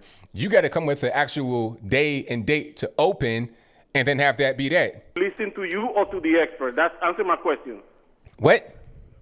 We should listen to a doctor in South Korea, Dr. Kim, Dr. Huan in China, Dr. Fauci in the United States, Deborah Birx, or we should listen to you? Which one we should listen to? Well, I have got my information from actual doctors. I listen to multiple. Okay, so I listen. to Sir, them. I'm not done. I'm not done with the question. I listen to many doctors, and they're talking about how you're going to get it regardless. That was a thing from the beginning. They said that was the whole thing. Slow the spread, flatten the curve, not stop the spread or stop the curve. The whole point was to delay people getting the virus and we don't overwhelm the system. That's what they said from the beginning. Okay. But now people are getting laid off. They don't have jobs in the hospital system. We know that they're not being overwhelmed, except for like New York. That's the only exception. But all over the country, we're not being overwhelmed in the hospital system. So let's go back to work. What are we doing? California slowed down. I mean, Colorado slowed down. Ohio slowed down. They're slowing down. We just need to keep. And then they said, like I said. So you look at the when do we open? Do you know? 1, 2, 3, and 4. When do we open? Well, they already said Georgia can open slowly. How about the whole country? How about the whole country? We can't open the whole country because conditions are different. So when I didn't ask you if we could. I said when can we open? Open the whole country. When is soon? Use your common sense. When is soon? You can't or reopen the whole country. When is soon? In a place with transportation system. All right. Have a good night. Let's get to the next call. The number to call is 434-658-1220 and 323. You're on the line. Who am I speaking to? Yo, this is Snapzilla Gorilla, man. Hey, what's going on, man? Hey, not much, man. Look, I just got through listening to Ivan, man. I had to address this. Okay, so you're a teenager or you're a young adult and you go to parties, okay? And it's COVID-19 season. That does not necessarily mean that your grandparents are going to die. You know what I mean? Right. Oh, I hung out with somebody, now my grandparents going to die. No. If your grandparents are afraid of dying from COVID-19, then they stay away from their grandkids. You understand what I'm saying? That's right. That's how that should work. I don't know why people are giving people death sentences to their grandparents because they're hanging out. You know what I mean? Now, yeah, I don't know what it is with this dude, man, but he's annoying. And I would love, you should do a panel. And I would like to talk to him on the panel on your show one time. Yeah, that would be great. I would love that. Because, I don't know, man. Anyway, so I wanted to talk about this whole Douglas Ducote situation and how it kind of goes along the lines of, like, he's thinking the same way as Ivan. You know what I'm saying? If you've been on Douglas's page lately or his channel lately, he's saying a lot of the same things as Ivan. Like, people shouldn't be going out. Everything should be locked down. We should give up our freedom for a little bit of time. And that's the major problem we're facing because there's too many people out there that have that form of thinking. Now, there's a video out there where this guy, he has a bag of rice, I think a 3-pound bag of rice. And he gives perspective of how the COVID-19 deaths are affecting the world using this bag of rice. Okay? You're talking about 3 pounds. So he goes through different deaths, and they all have a little bit of piles of rice. And when it gets to COVID-19, it's 1 grain of rice. So out of a 3-pound bag, essentially, COVID-19 is contributing deaths in the size of a grain of rice, in a whole bag of rice. You know what I'm saying? So this thing is being blown way out of proportion, and we're we're seeing all the lies that they're telling us. You know, they're telling us that they're lying about the numbers. You had the healthcare lady, the health lady in Illinois telling us that they'll tag you with COVID-19 death, even if you didn't die from it. So obviously there's something wrong going on. Yet people like Ivan and like Douglas Ducote feel like they should still be fearful of this virus like it's the most deadly thing in the world. So real quick, what happened with Douglas Ducote is he had a Facebook post where he said that people are still dying in Lake Charles in New Orleans, where he's from, or Lake Charles, Port Charles, or whatever it is. People are dying in hospitals, people are dying here, people are dying there. And then he says, but some people have a problem with giving up their rights for a few weeks. Then he says, F your rights. Go down to your nearest old person home and lick a toilet. Right? Wow. This is what he's saying. Lick a toilet and then tell me about your rights then. Okay? When you're hooked up to a ventilator or your loved one is hooked up to a ventilator. And then what happened was Brian from High Impact Vlogs saw this post and he lambasted him on YouTube. Okay? Then after that, Douglas put up a YouTube video responding to Brian from High Impact Vlogs, giving some context. What he says is context to why he said that. Basically what happened was he was at home and then he heard some commotion outside and he saw a bunch of teenagers. He said it was hundreds of them. I don't know how true that is, but he said there were hundreds of teenagers hanging out, having fun, doing something near where he was. And then he went to go film it. Okay. And while he was filming the teenagers, he was upset because he thinks that they're putting everybody's lives at risk. They're putting each other's lives at risk and all that other stuff. And then somebody from the group of teenagers was filming them, and then they put up a video where they kind of like edited a lot of what he was doing and made him look foolish, out of his own words. That's what he said. So he was saying that he was talking to them specifically. He said he didn't say the American people. He said he was talking about them in period, like those group of people that were, out doing what they were doing. But conveniently, the video was deleted. Everything that he said that was up to prove this has been deleted. But that's basically what happened. And to me, it's like, it doesn't matter who you're talking to. It doesn't matter. You shouldn't say F anybody's rights. Even if you don't like what they're doing at the time, if they piss you off, for you to go on Facebook and publicly say that stuff, like, especially when you purport yourself to be a defender of the Constitution, he's a combat veteran and all that other stuff. He said he fought for people's rights and all this other stuff, but then you turn around and say F your rights. It doesn't matter who you're talking to, because these kids, they're teenagers. They were getting fed up, and it's probably hot as heck in Louisiana, right? Yeah. So it's probably like 90, 80, 70, 80, 90 degrees out there, and it's humid. So people are getting fed up being stuck in the house. And if you know anything about Louisiana, a lot of those houses have swamp coolers. They don't have necessarily air conditioners. I don't know if you know what a swamp cooler is? No. You're from the South, right? No, I never heard of that before. A swamp cooler is basically a fan with some water behind it. Okay. To help cool people off. It's like that. But what I'm saying is, these kids were doing something he didn't like. So he went on a rampage on Facebook and said that thing. And so, but that's what he said the context was, even though there's no proof of that out there. And then it was just a big mess. And this is just a perfect example of how fear can lead people to expose who they are. Like fear of a virus, fear of this, fear of that. And this is why we need to stop operating in fear. There's nothing wrong with being afraid. But when you operate in fear, you start losing it. And then he goes on to say, does he trust his government? No, he doesn't. Does he trust what the government is saying about COVID-19? No, he doesn't.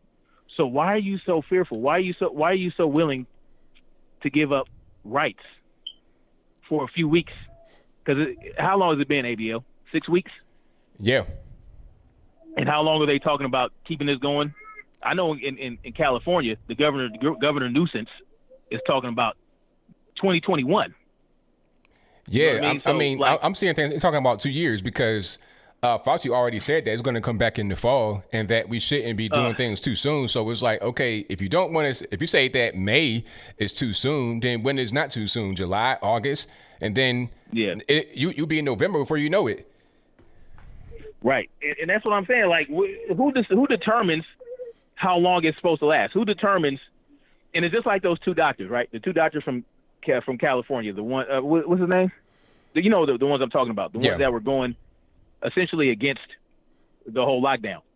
Even though one of them said that initially go ahead and lock it down, but who determines how long initially is? Right. Because we're still in our initial lockdown. It has been 6 weeks. So this is. I mean, I don't know, man. I don't know. We don't do this for anything else. You know, tuberculosis kills 1.5 million people a year around the world, and we don't do this. And tuberculosis is much more virulent and contagious. So, but anyway, what do you think about the whole Dakota situation? I know you don't have any context for yourself, but what do you think about that?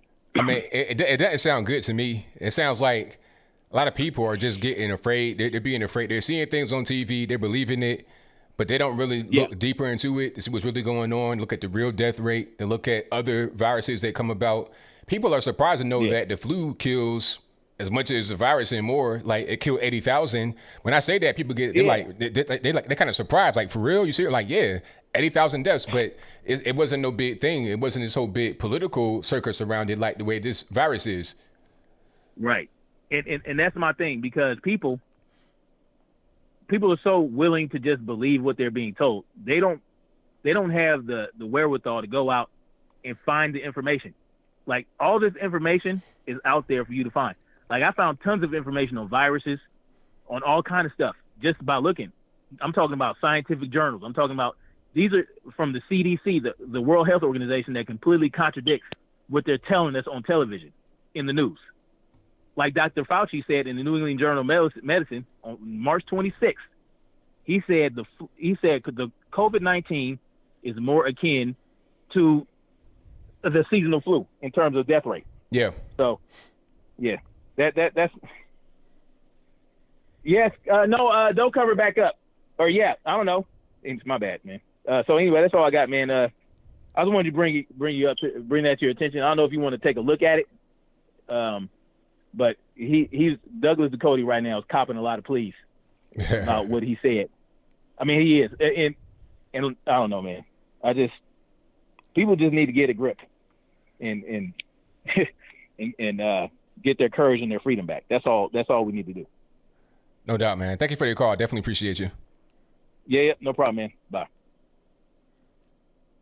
All right, get a call from my man Snaps Blue Gorilla, 100%. Yeah, I gotta look into that. All right, let's get to the next call. Let's go 484. You're on the line. Who am I speaking to? I don't know, man. People just need to get Hello. it. And I got some feedback in the background. Turn the speakers down for me, please. Caller, can you hear me? I'm all right. Turn the speakers down. Turn the speakers down in the background for me, please. I'm good, but in the background, you have your speakers on. You still listen to a shimmer in the background. Turn that off for me, please.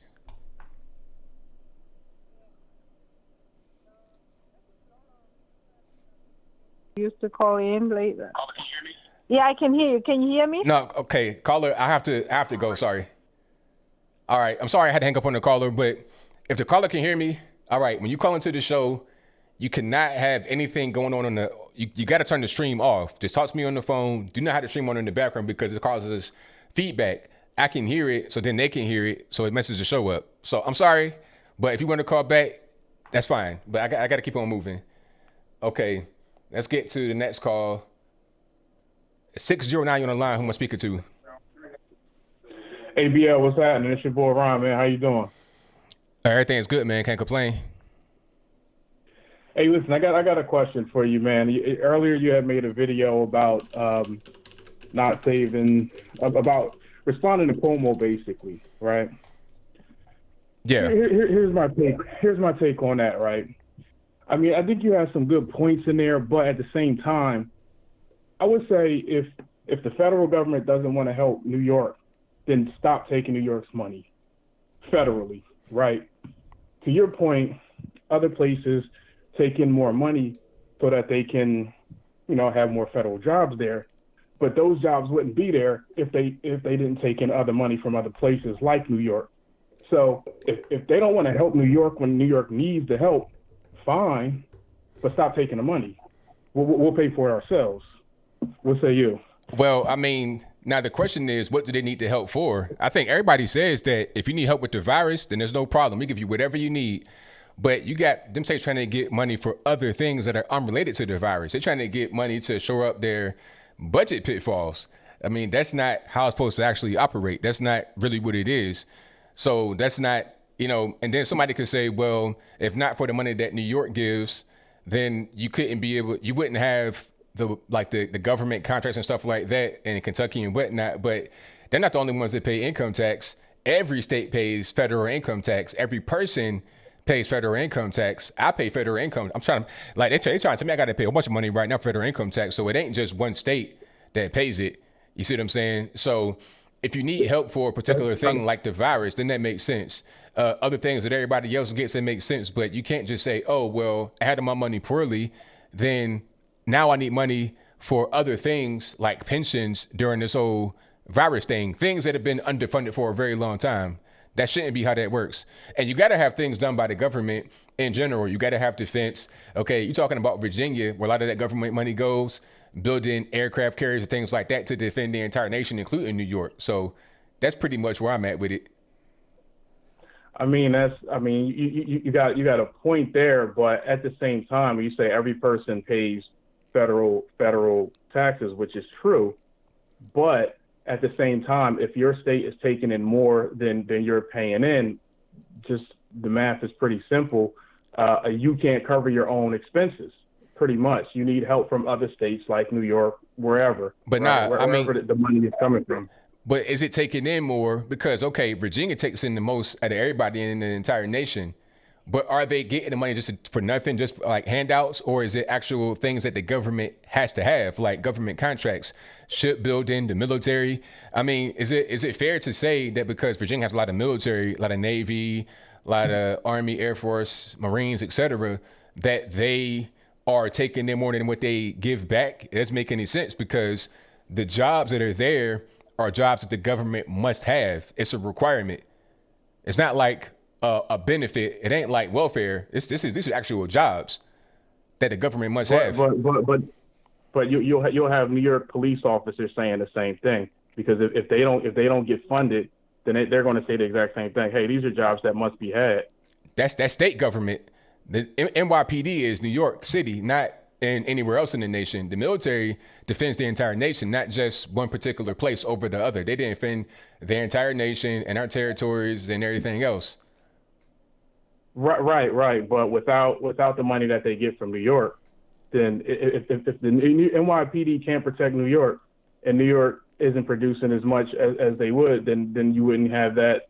You wouldn't have, whatever portion of that goes to Virginia or Fort Knox, wherever it is. You're not going to have that. That's the whole point. But check it out. But check it out though. If New York wasn't there giving any kind of federal income tax, which is crazy because every state pays federal income tax, every person pays federal income tax. If they weren't there, you still have a government. All you gotta do is reduce spending. Right now we got a lot of spending going on.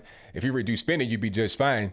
And also to that level, you don't have other states trying to get money right now to pay for things that they mismanaged, like New York and Illinois and California did. You see what I'm saying? It's one thing to have jobs and to manage your money appropriately while some of the jobs come from the government. That's one thing.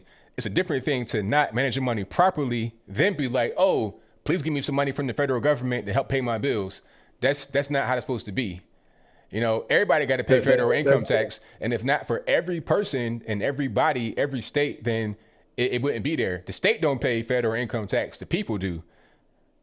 Right. That's what I'm saying. So the people on the ground, what is their incentive if they can't get help when they need it? The people on the ground, from the federal government, even though they pay federal taxes? What is their incentive to want to pay federal taxes? Well, they can get help, but not just right now, because you're trying to get money from the virus to help with other things that are unrelated. That's not how it's supposed to go. Now is when they need it, though. But now is when they need it. But they've been needing it. So it ain't nothing new. We're saying if you need help with the virus, we got you. So the thing about it being right now they need it, okay, everybody dealing with the virus. If you need help with that, there's no problem, we got you. But if you want help with things that have already been going on since the early 2000s, you've not had money for it, then how are you going to try to say right now is the time you need money to take care of that? That's not right. That's unfair. Because if that's the case, then everybody can do it right now. Every state can do it. If you need money, if you broke or whatever, just say, hey, give me some more money from the virus money, although it should go to things that are related to the virus, and that's it. Should additional costs that stem from helping out with the virus that's paid by the state, like for example the firefighters, the EMT people, the additional hours they have to work and all that are directly linked to the virus, should that be paid with federal funds? Well, it depends on the situation. It depends on if the money that is going to fire, police, etc., was depleted to begin with, and they're trying to refill it. It depends on the situation. And if you're talking about first responders to the virus, that's one thing. But you're talking about money that was already depleted, then that's not how it's supposed to go. I think, to the best of my knowledge, I think that's what he's talking about, though. Well, I think he's saying, hey, we paid overtime, we paid all of this as a direct response to the virus, and as a result of that, our funds are depleted. If they took the money and fixed, the subway or something like that, I get your point on that. But if they're saying, hey, as a result of us paying all these, things that are directly or closely related to the virus, like unemployment, things of that nature, I think they should get some federal help. Even if they had to pay it back, I feel like they should get some federal help for that. They shouldn't go and fix the trains or all this other stupid stuff. But if they're paying for stuff that's directly or indirectly related, then I feel like they should get federal funds. Well, like I said, it all depends on the math. It depends on what kind of money they got and how much money they had. It all depends on that. You got to do an audit, because Cuomo can say whatever he wants, but once you get down into the nitty gritty, look at the numbers, it could be a different story. But thank you for the call, man. I definitely appreciate you. All right, man. Hey, you too, man. Have a good one. All right, same to you. All right, shout out to the caller. Good call. Let's get to the next call here. The number to call is 434-658-1220. 210, you're on the line. Who am I speaking to? Hey, this is Nate out of San Antonio. How you doing, ABL? Everything's good, man. Can't complain. There you go. Look, I've been following these breadcrumbs with all these crazy people, and what's been happening is it's actually kind of amazing, because you look at the two doctors who put their reputations on the line to get that information out. And now people came after them, as we knew that was going to probably happen. But then you've got doctors all across the country talking about how their records have been changed when people died, whether it was from COVID-related issues or not. They were told, put them on the COVID list that they died from it, whether they got hit by a truck, car, jumped out of a plane, or got shot, chewing bubble gum, whatever.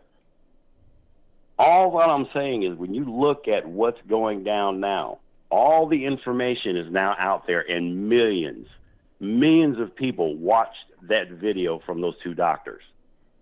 They spent their life's work studying this, and they put their jobs and their reputations and their license on the line to do this. And then you start seeing a pattern.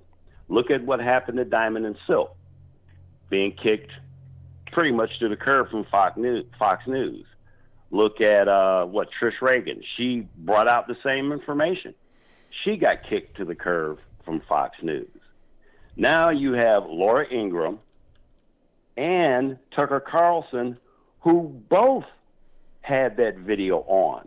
My question was, will they be next? Okay?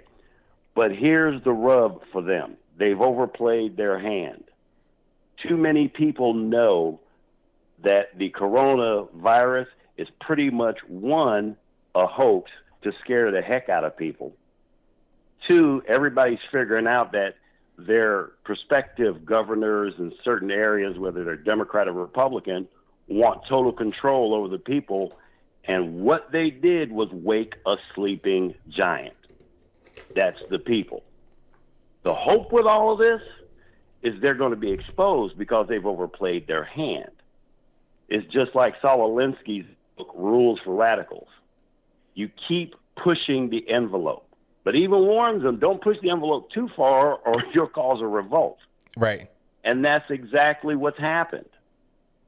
They've pushed the envelope too far, and people are starting to see what reality really is, that these Democrats and some of the rhinos, they don't care about you or I. They're making $30,000, $40,000 a year, $500,000 a year, $24,000 freezers full of ice cream, but they don't care about you or me. The only thing they care about is China, because even YouTube and Google now have become lapdogs for China. Look at what Google was doing with Dragonfly. All right, look at Mark Zuckerberg. All this information is coming out, and the awakening has started to happen. And if people continue to question, ask, and demand, we don't have to ask our government for nothing because our Constitution guarantees us our rights. It guarantees us because those are God-given to us. And if everybody continues to stand, I save all those videos for posterity because just in case they actually do take some of them down, and like you said, there's mirrors of it all over the place. So you cannot hide the facts any longer. And they can't. And this is what's happening. Now, the elitists are afraid of us, which is what it should be. They need to be afraid of us because an informed public is dangerous to their control. What do you think, ABL? I think you're 100% right about that. And I think what that strategy is proven to be effective. People aren't really informed. They don't know what's going on. They're relying upon like a uniform message from the mainstream media. And this particular point has become right and left in the media. And they're just freaking out. People are just, now everybody is like, rather than having to be convinced to do a particular thing, they're trying to convince us. Like regular people are trying to convince regular people to basically give up all your rights. And that's kind of what I'm seeing. It's really a shame. Yeah, it is. And see, that's the thing. People are now waking up. I talk to people every day. I go talk to doctors at the VA. Like today, I talked to a few doctors at the VA and asked them how overwhelmed they are. And I even went and took a tour. And it wasn't. You know what they saw arise in? Was the same thing that the two doctors, especially Dr. Erickson, talked about. Arise in depression, abuse, self-abuse. Even one of the doctors I talked to had somebody in there that was secretly cutting themselves since this has been going on. Wow. So there is a game at play here. But like I said, the good news behind this is now the veil has been lifted off the globalists. The veil has been lifted off the right, too, the rhinos. The veil has really been lifted off the left because now people are starting to see. I talked to a friend of mine, he's from New York. The reason why they left New York is most of the people that are living here in San Antonio that are from New York cannot stand de Blasio. Okay, they just came, they said he's a liar, he's a thief, you know, and all this stuff is coming out. So people are paying attention and people are starting to see what this system really is and they're calling it out. And I believe that these guys' days, the globalist days, are not looking good as they wanted to because now they've been exposed. They've overplayed their hand. You cannot put your thumb on people and think the pulse is not going to rise. Yeah. Because it is. You just can't do it.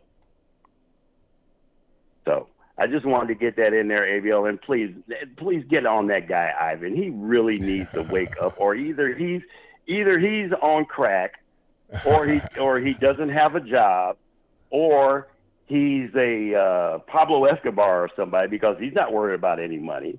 But other people are suffering. And see, this is what the elite wanted. They wanted people to feel pain. And they want people to be afraid and come to them. Now the people are not going to them. They're taking it upon themselves to do their own thing and stand up against tyranny. And that's what I'm grateful for. And I think what's going to happen is when they overplay their hand, it's going to bust everything wide open. Because look at the amount of people in your chat. Look at the amount of people that watch your videos. I look at all these things and all these channels that I support, and I look at and I say, wow, the information is a lot bigger than what we even see with our own eyes, that people are actually really waking up to what's going on. And if it had not been for people like you, Officer Tatum, Candace Owens, all you guys, if it had not been for a lot of y'all, there would not be this many people looking at reality now. They would still be paying attention to the bobbleheads on MSNBC or CNN, the CCP News Network, whatever you want to call them. That's the way I look at it. But thanks, ABL. I appreciate you, man, and keep it up, brother. I thank you for the call, man. Definitely appreciate you.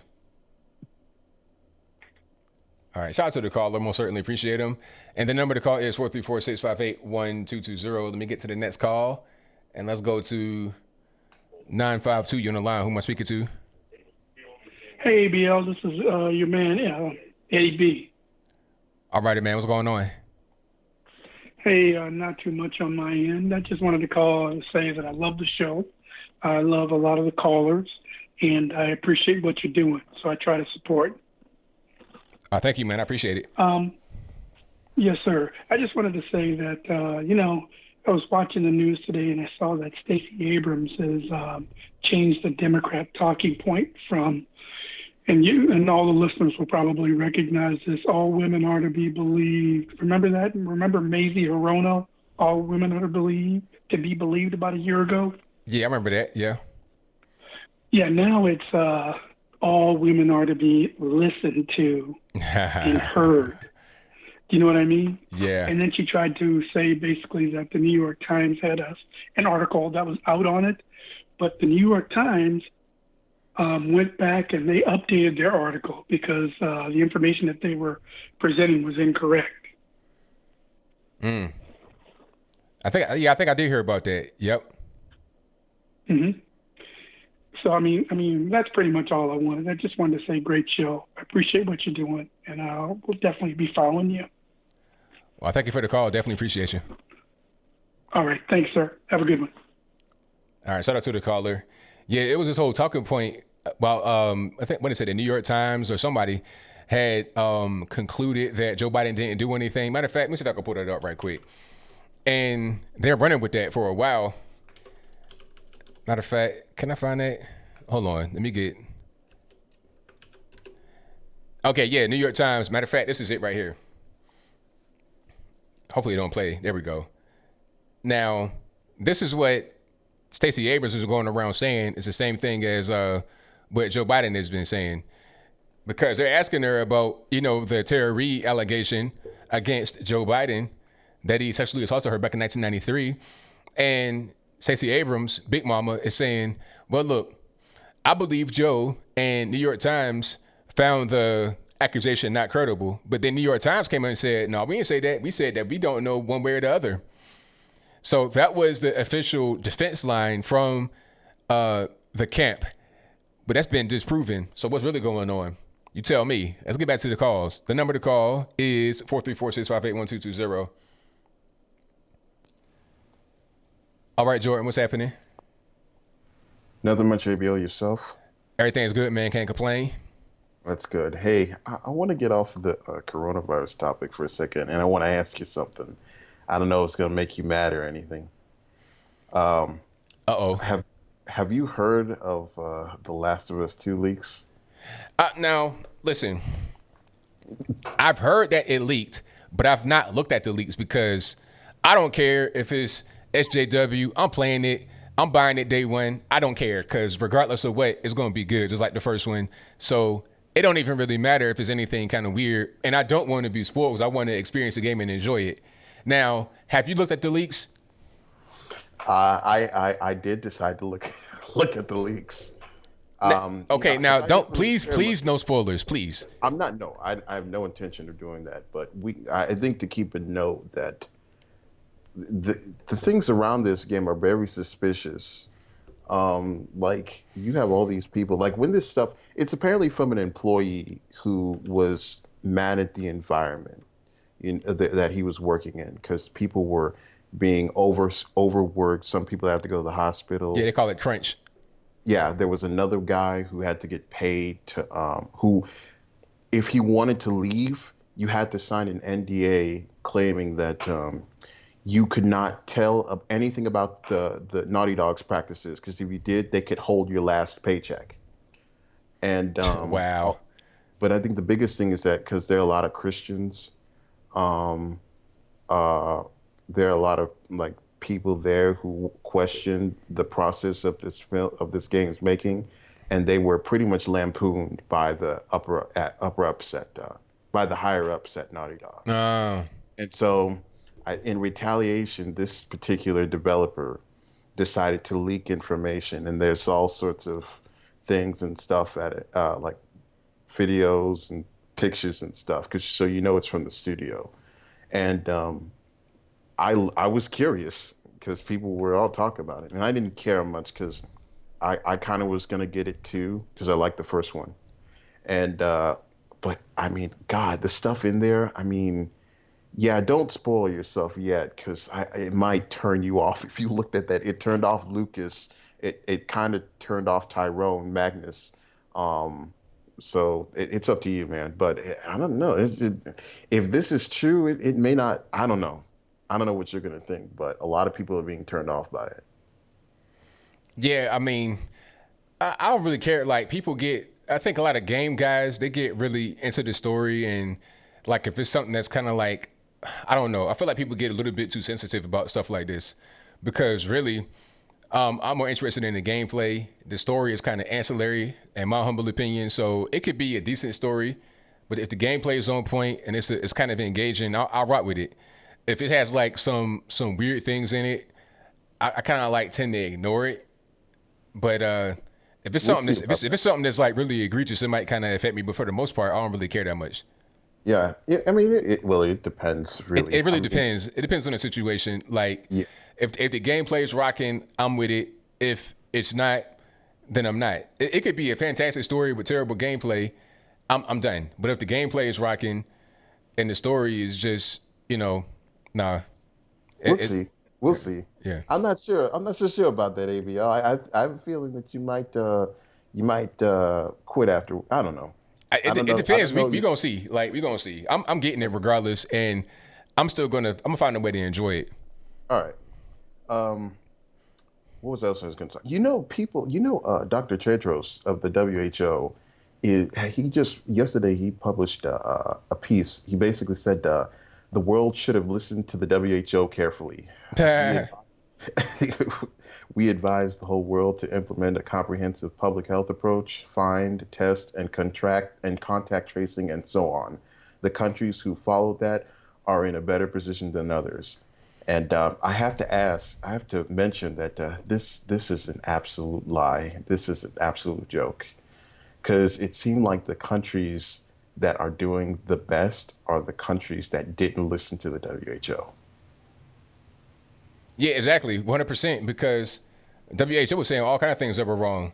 I think they were talking about not wearing face masks. It might not have been them, but I know they did say it cannot be got from human to human. It can be transmitted from human to human. That was wrong. And then they were talking about, don't block travel from China because we don't want to invoke any kind of xenophobia and racist attacks against Chinese. That was obviously the wrong thing to do as well. So they're just not really right. They can give recommendations and that's fine, but they're not the leaders of the world. They're not the police of the world when it comes to health, and a lot of what they said, like I said, has been wrong. Sweden did not lock down, and I think they're fine. People are saying that it was a failure. No, it wasn't a failure. They had a little bit more deaths than neighboring Norway, but not by that many. And their economy didn't collapse like neighboring Norway and other places in Europe did. So they'd be better in the long run. And then a lot of other countries may reach up to their level of deaths in time because people are going to go back out there after being quarantined for weeks and with a lower immune system and now be more vulnerable to catching any kind of virus and dying from it. Yeah. You can still hear me, ABL? I hear you fine, yes. Okay, just making sure. I got a no internet connection here. Are you good? But yeah, Taiwan is is even better than Sweden. Like they decided not to listen to the WHO, and they only have like 6 reported deaths out of like a country with 22 million people. And Taiwan is right there to close to China. I'm like, right there is right there. Same thing with Japan. Yeah, so I don't know. These people want to they want to do revisionism on history, even though we clearly saw what happened. It's just so weird. Right. Yeah. I mean, that lets you know that they're not a credible organization. It gives you more proof. Yeah, and as a last note, people are actually using this virus as a means of saying, hey, this virus actually helped reduce the carbon emissions in the air. We need to find a balance with that. They're actually cheering for that. Yeah, that was funny. I mean, I'm seeing a lot of that type of stuff. They're talking about, oh, boy, the crime is down and the carbon is down. Like, what they want to do is keep us in their houses forever and not let us really be outside and engaging with each other. But see, what people like that don't understand is that you have a lot of cons that come from people being locked in their houses all the time. People are getting, it's a lot more abuse going on, a lot of sexual assault going on, a lot of drug use, alcoholism, and you're going to have a lower immune system. There's cons, obviously, to being locked inside your house. And the main thing is that I did not commit a crime. I'm a free person. I should not be under house arrest. Let me be free. You're reaching the point where we got thousands of people going out of prison, but if you're threatened to get arrested if you don't wear a mask. Right. That's crazy. Yeah. It's like people are like, what was I going to say? Ocasio-Cortez said the same thing too, but you got to recognize that a lot of people's jobs rely on renewable energy at the moment. And unless you can find a suitable replacement for them to squeeze on in nicely, you can't sit here and praise this. You got to recognize that people's livelihoods are at stake when you try to advocate for something like this. Mm-hmm. So yeah, it's just ridiculous. You can find more information on the internet. But anyway, I'm gonna head out. Somebody in your chat called me your nephew. But that guy in there, I'll mention that you're absolutely wrong. So I'll be out. I'll be in chat, and I'll see you later, ABL. Thank you for the call, man. Definitely appreciate it. All right. Peace. Good luck. Peace.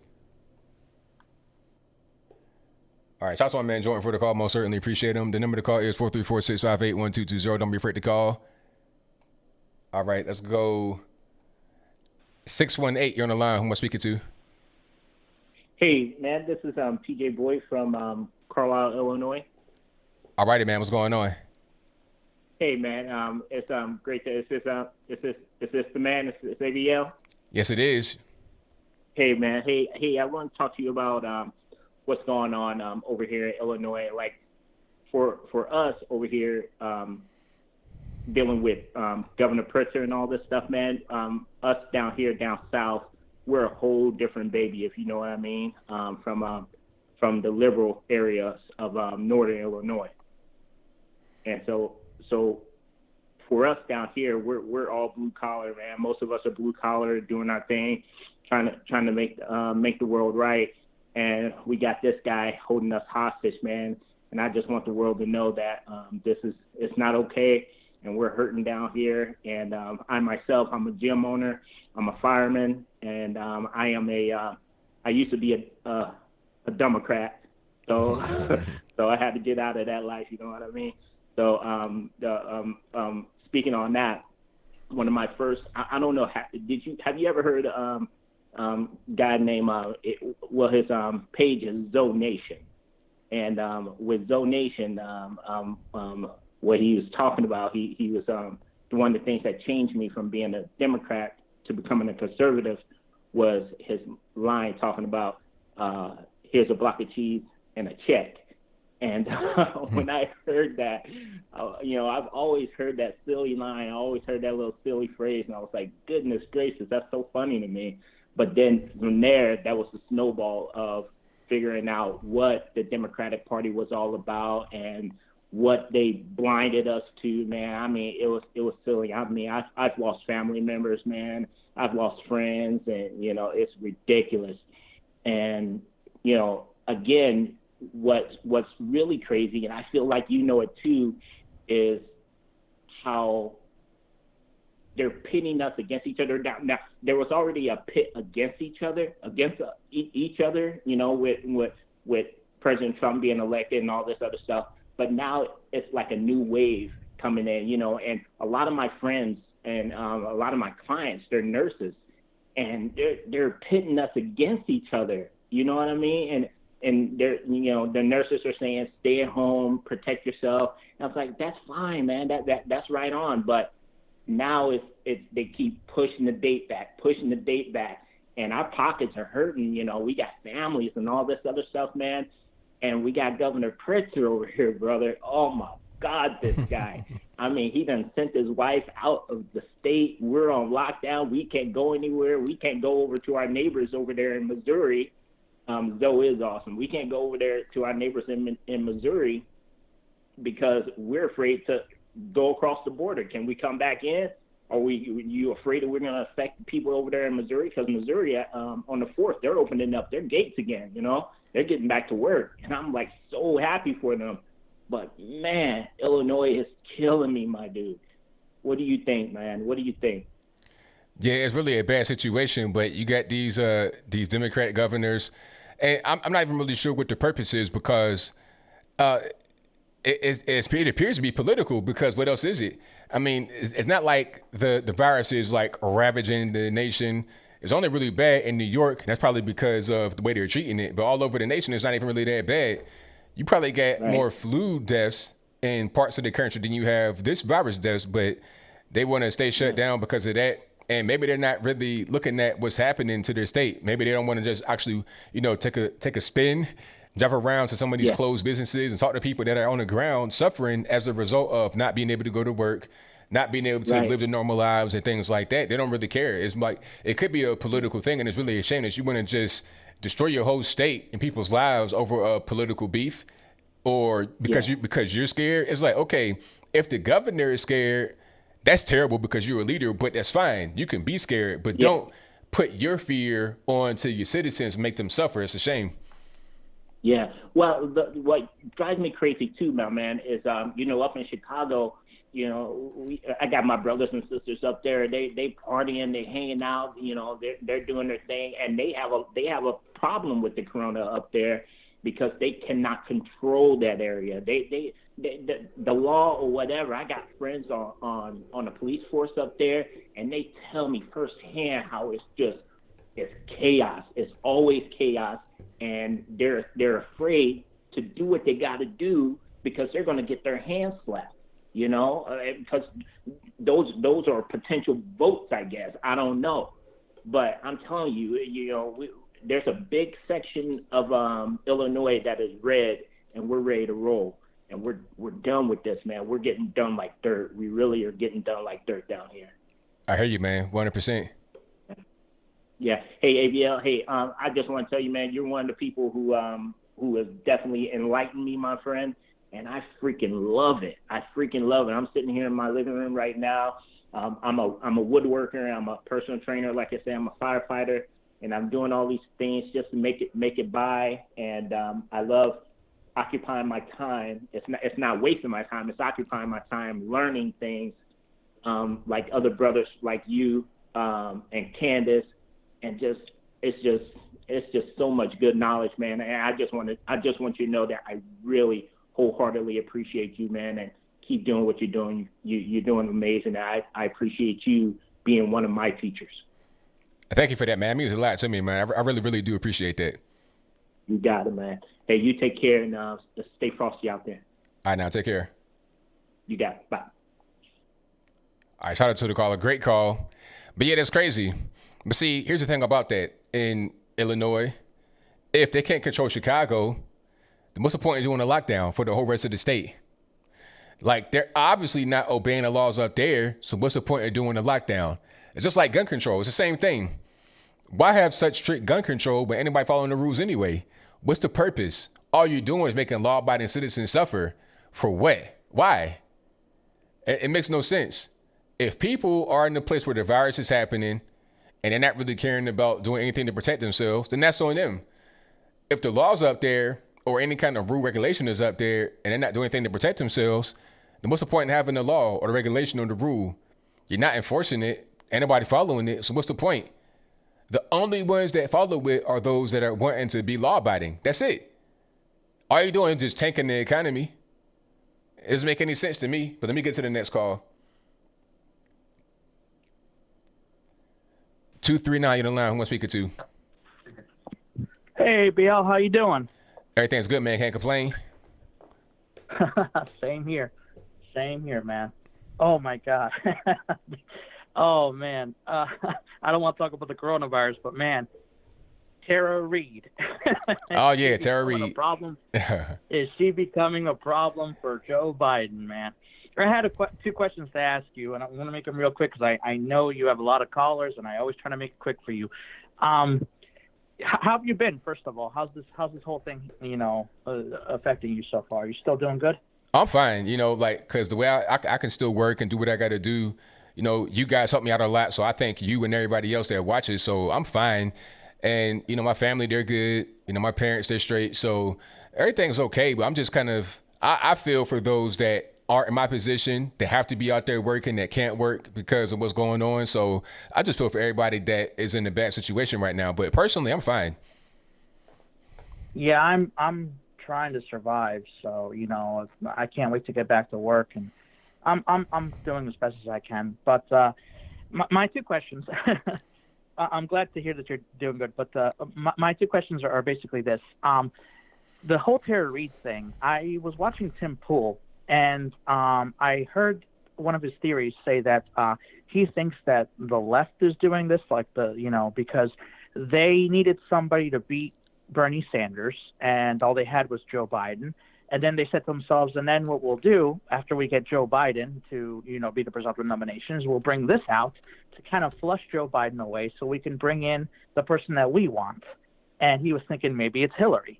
But I want to ask you, what do you think of that? Do you think that, these established Democrats said, you know what, we'll put Biden in for now, and then we'll toss him to the dogs like this. That way we can put in our own person and go through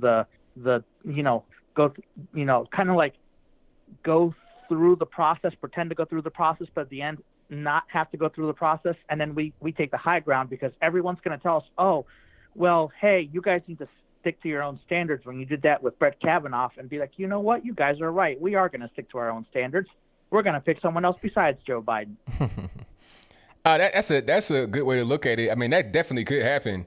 It could happen. But see, I think they have gotten so far deep into the weeds now that it's hard for them to turn back. It's hard for them now to be like, okay, we're going to do right, when they've already been ignoring it for a long time. They've already not been asking Joe Biden about the whole situation for a long time. They've been trying to avoid it. Stacey Abrams is trying to be the vice president. If she becomes the nominee, she's been on TV talking about, oh, well, the New York Times already exonerated him and all this, that, and the third. So they're already kind of digging the hole. It'd be kind of hard for them to get out of the hole. Maybe they get a little bit of a boost up by doing the whole thing of replacing them with somebody else, but they're already kind of digging the hole. And then beyond that, if they're going to do something, they need to do it right now, because the time's wasting. The clock is ticking. It's already May. It'll be November before you know it. So you got to pick somebody real soon. The convention is in July, if I'm not mistaken. So time's, tick, tick. You got like 2 months really to pick somebody. So they're kind of running out of time. I think they're going to pretty much be all in on Joe Biden, because time is of the essence. And I don't think anybody really wants to run, because they know Trump is a little bit too strong.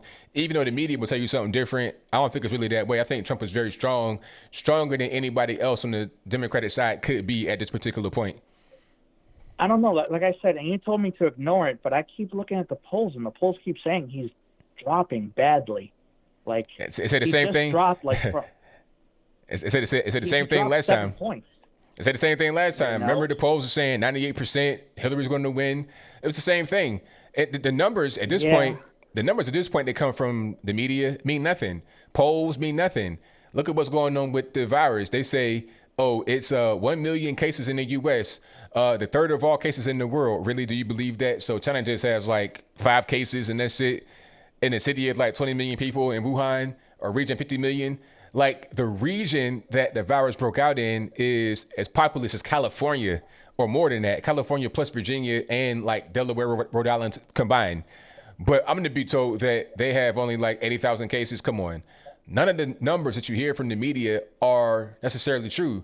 Take them with a grain of salt. They're a good benchmark, I guess, for some things, but for things like this, it don't mean anything.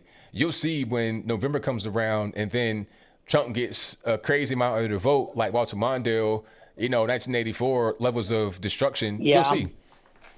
I'm waiting for the debates, which is why I started to believe what Tim Pool said, because I thought to myself, like, why would she come out now? Why didn't she come out like the first time he ran for president or the second time he ran for president or any time in between? Why did she have to come out now? You know what I mean? Which is why I'm buying into that conspiracy.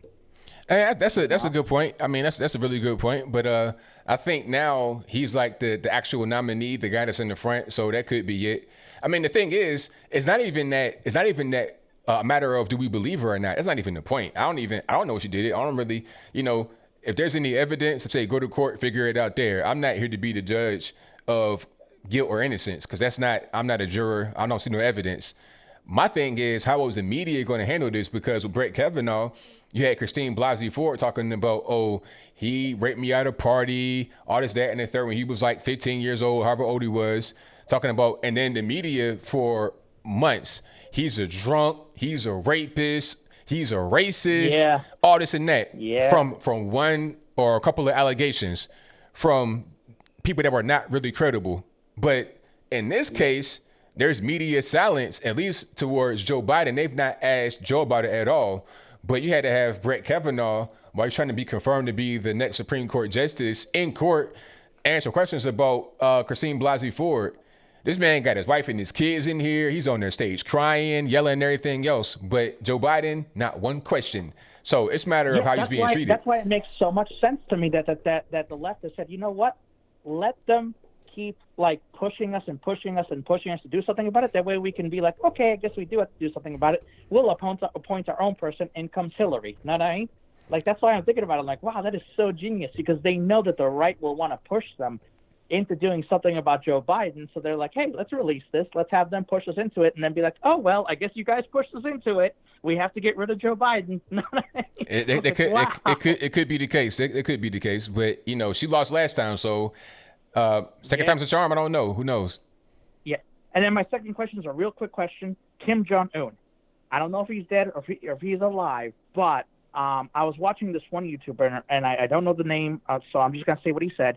And he said basically that it's going to be really hard for the sister to be in power because they kind of have a constitution, but their constitution says, like our constitution, like all men are created equal and everything is basically based around men, and they really don't like treat it like women have that same right and authority. So there's going to be like a lot of like people that are like old school that are still in power that are not going to allow the sister to take power. So in that case, what do you think would be the outcome if Kim Jong-un is in fact dead?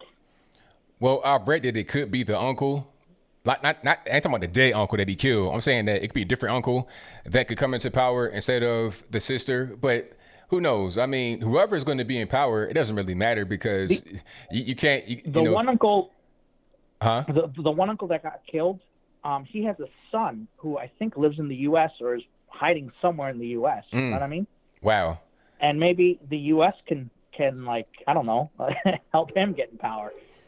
Nah, I don't think the U.S. want to do that because now you're going to have an issue with China because China is basically like, at this point, North Korea is like the equivalent to Tibet as it relates to China. They're pretty much a colony of China, honestly, at this point. Really? Yeah, because, I mean, think about it. They're right there. The border is right there. And North Korea kind of depends on China for a lot of things. And it's kind of like Mexico versus U.S. Like they're right there. They send certain things to China and they help out a lot. And when there was rumors about Kim Jong-un going on, China sent a team over to North Korea to see what's going on.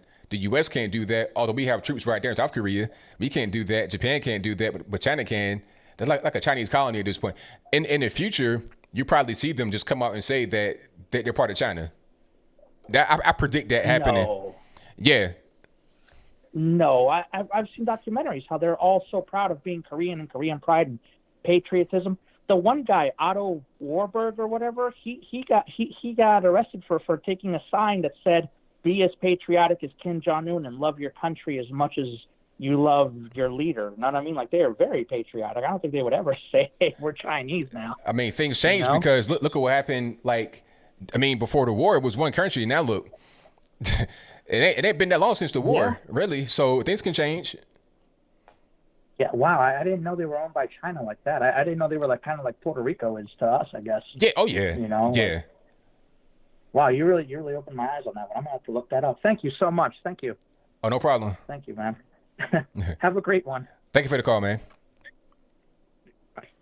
All right, shout out to the caller. Most certainly appreciate him. Yeah, North Korea is in many ways propped up by China. And the reason why it won't be reunification is because China doesn't want it to happen. China wants North Korea to be a buffer between the U.S.-backed South Korea and China because the borders are very sensitive right there. You got Russia and China with the border on North Korea. So if you put the U.S. right there, that can cause a lot of complication. If they were unified and the U.S. still keeps influencing in Seoul, that'll extend to Pyongyang, and then that'll extend to the border, and then that can cause problems with Russia and China. So they don't want that. So China's very much involved in North Korea, a lot. Yeah, I think they're probably the only other nation they deal with that closely. All righty, but shout out to, who do we have in the super chat? Thank you all for super chatting. I've not forgot about you guys. Shout out to Super Indomitus, who says, ABL, you're doing God's work, fight the fight. You're doing great. Thank you for that. I appreciate it. Shout out to Eddie B, who says, ABL, did you see that Stacey Abrams is now parroting the socialist Democratic line? Read Joe Biden. Now it's women should be heard and listened to. Yeah, it's no longer believed. New York Times corrected this story. Yep, that's crazy, man. Thank you for that. Shout out to Loax, who says, your species is not ready for contact. Talking about the aliens. Shout out to the aliens. Thank you to Shane Wilson, who says, I tested positive for COVID. No problem getting a test. I asked the nurse if they are being overwhelmed. Answer was no. Hey, I read that one out. Thank you for that, though. Shout out to, let me see. I'm going to read some of the new super chats here. Let me see. Okay. Thank you to Elijah Jean, who says, Clinton Foundation doing contact tracing. OMG. I've not seen that. I got to look into that. Thank you for your donation and your support as always. Definitely appreciate you. Shout out to ADB, who says, ABL, I heard that you were knocking the excellent care and leadership people get in NYC. Signed, your friend, Bill D. See you in 2024. Thank you for that, man. Definitely appreciate it. Hey, New York City is terrible. That's why they got a big death rate, because of how tight they are together. They compact like that. And also, it's just a lot of bad hospitals and bad healthcare. Shout out to Shane Wilson, who says, check out Lincoln Curriam YouTube channel if you haven't already. He rides his bike all around New York City, exposing the empty hospitals and funeral homes. I've seen those. You guys have sent me that in email. Thank you for sending me that. I have seen those. It's empty. Ain't nothing going on. I'm surprised they haven't removed them. Eye-opening, very much so. Shout out to, hold on, there's something right here I want to read. Eddie B, who says, ABL, red states subsidize blue states. Liberal states all operate at deficits. It's in how to play the numbers game with the population. Statistics 101. Very good point. Thank you for that, man. Definitely appreciate it. Shout out to Nippon, who says, there is no way the government is keeping me locked up in my house. I will protest if this goes on any longer. I'm with you, man. Thank you to Ren London, who says, ABL, keep up the good job. You are awesome. Well, thank you for your donation and your very kind words. Shout out to Snapzilla Gorilla, who says, haha, your chat room was great. Hey, the chat room was fantastic. Love them. Thank you for your donation. Shout out to Yardley Moise, who says, say no to socialism. Open the economy now. Hashtag MAGA. Hey, I'm right there with you. Open the economy. I'm not with this whole thing of, you can only get one thing of this, one thing of that. You can't go here. You can't go there. I'm not a fan of it. Thank you to Say Ha, who says, San Antonio nailed it. Thanks for the platform, ABL. God bless. Hey, thank you for your donation, man. Definitely appreciate it. Shout out to RM, who says, wish I could send you more, but keep up the good work, bro. It's all good. Whatever you can do is all good with me, and I thank you. Thank you to Coach 99, who says, ABL, what do you think about AMC not playing Universal movies anymore because they are doing direct-to-digital movie releases instead of releasing movies to the theaters? Any thoughts? It probably a power struggle, probably a money thing, because AMC is like, all right, why we play your movie when you're just going to put it out on digital and kind of like get around us? We're not getting a bulk of the money. They're trying to force Universal to not do the direct digital thing. So it's just a money play. But thank you for that, man. I appreciate it. Shout out to ADB, who says, ABL, the problem is that we as conservatives don't have our own version of Facebook, YouTube, or Twitter. If we had that, we could break these platforms. Yeah, there's things starting to pop up, but it's hard to get them populated because you got to have everybody on it, and you don't want it to be like a walled garden. But unfortunately, a lot of the liberals, they control a lot of these big ones. But it is what it is, man. Shout out to Engineers Lead the Way, who says, Essayons, I know I butchered that, whatever that was. Thank you for your donation. And shout out to Eddie B again, who says, ABL, Red says, okay, I read that one. Let's get back to the calls. The number to call is 434-658-1220. Again, 434-658-1220. All right, calling on the line 712. Who am I speaking to? ABL, this is Alan from Iowa again. How are you doing tonight? Everything's good, man. What's going on? Oh, hey, I kind of want to do a few videos there I kind of want to talk a little bit about. Number one, you had a call or two also that called was kind of arguing a little bit about Cuomo's excuse that why we should give more money to New York. And I want to just kind of, how did New York get so much money, for instance? You know, it's actually not New York State that's paying it. It's actually the citizens of New York, which is like, I'm from Iowa. It's the citizens of Iowa that actually pay to the federal government. So New York is known for what? Basically, the New York Stock Exchange. Well, you know what? I got a 401.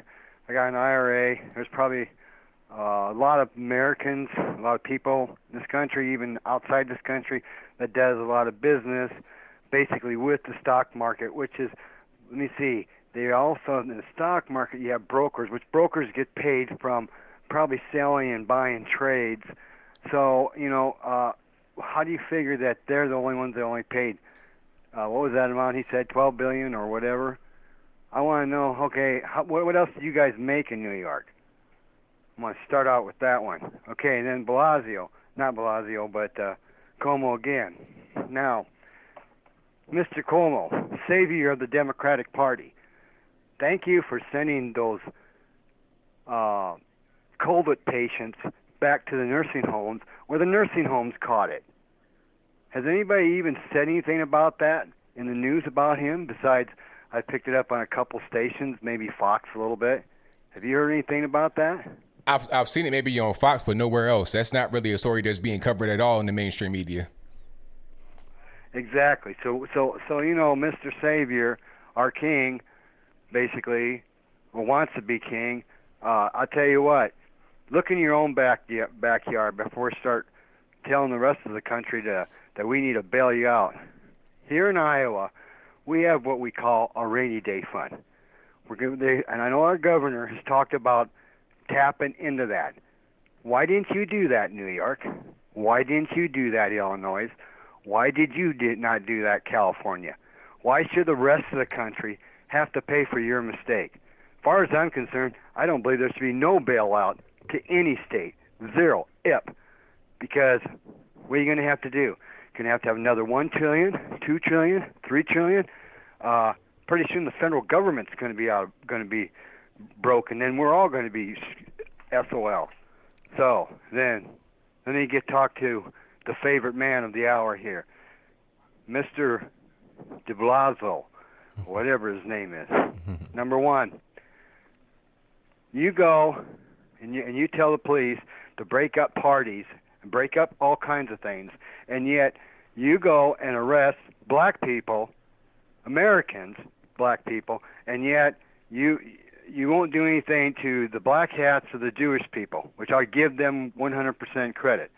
I think you people in New York should be listening to this right now. You need to get with the black hats of the Jewish, stand united, and basically tell Blasio, walk out, go to that park that he likes to walk in, and just say, come bust us all. So, I mean, what do you think about that one? About what specifically now? I'm talking about, for instance, there's a black party that is blacks are having parties in New York City, right? Yeah. They got busted, or a few of them went to jail. Is that correct? Is that the way I understood it? Yeah. And then you had a funeral. What I call the black hat the Jewish people. They had a funeral, which no one went to jail, but yet you talked about a solidarity that basically we're in the streets, shoulder to shoulder. I'm just saying, well, if we ever get these two groups actually together and say, hey, you guys are infringing on our rights as Americans. You guys have no right as being, I don't care, we didn't declare, we declared a state of emergency, not exactly, what's the word I want to use? What's the other one? A martial law. I didn't know we declared martial law in New York. Did we? I missed that somewhere? I never heard that, so I don't think so. So I'm just saying is that you got two sides of the story. Now, you know, New Yorkers and everybody else better start waking up to this too. I mean, I hate to say the word wake up, but you're watching your civil liberties be eroded very fast right now. And you're right. Our nation we cannot handle this. And you had a caller on a little earlier that basically said, hey, people are basically starting to realize. You realize who you are voting for. Who are you putting in charge? I don't care if you're a Democrat or a Republican. Start looking at your civil rights. And if you don't mind, whenever you give up your rights, you lose your liberty. So, I mean, I was trying to hit on that. I'd like to see these little groups of blacks or African Americans, whatever and then the black hats of the Jewish people, if they ever got together and had one big rally right now, basically protesting de Blasio, and maybe get him out of there. So, we need to get all out, get this herd, they call it herd immunization, going, like for instance Sweden, and I mean even that. I live right next door, South Dakota, Nebraska, here in Iowa. We never really, we closed down a little bit, but we didn't do a total lockdown. Right. So I would like to see the rest of the states actually. I'm just talking about New York right now.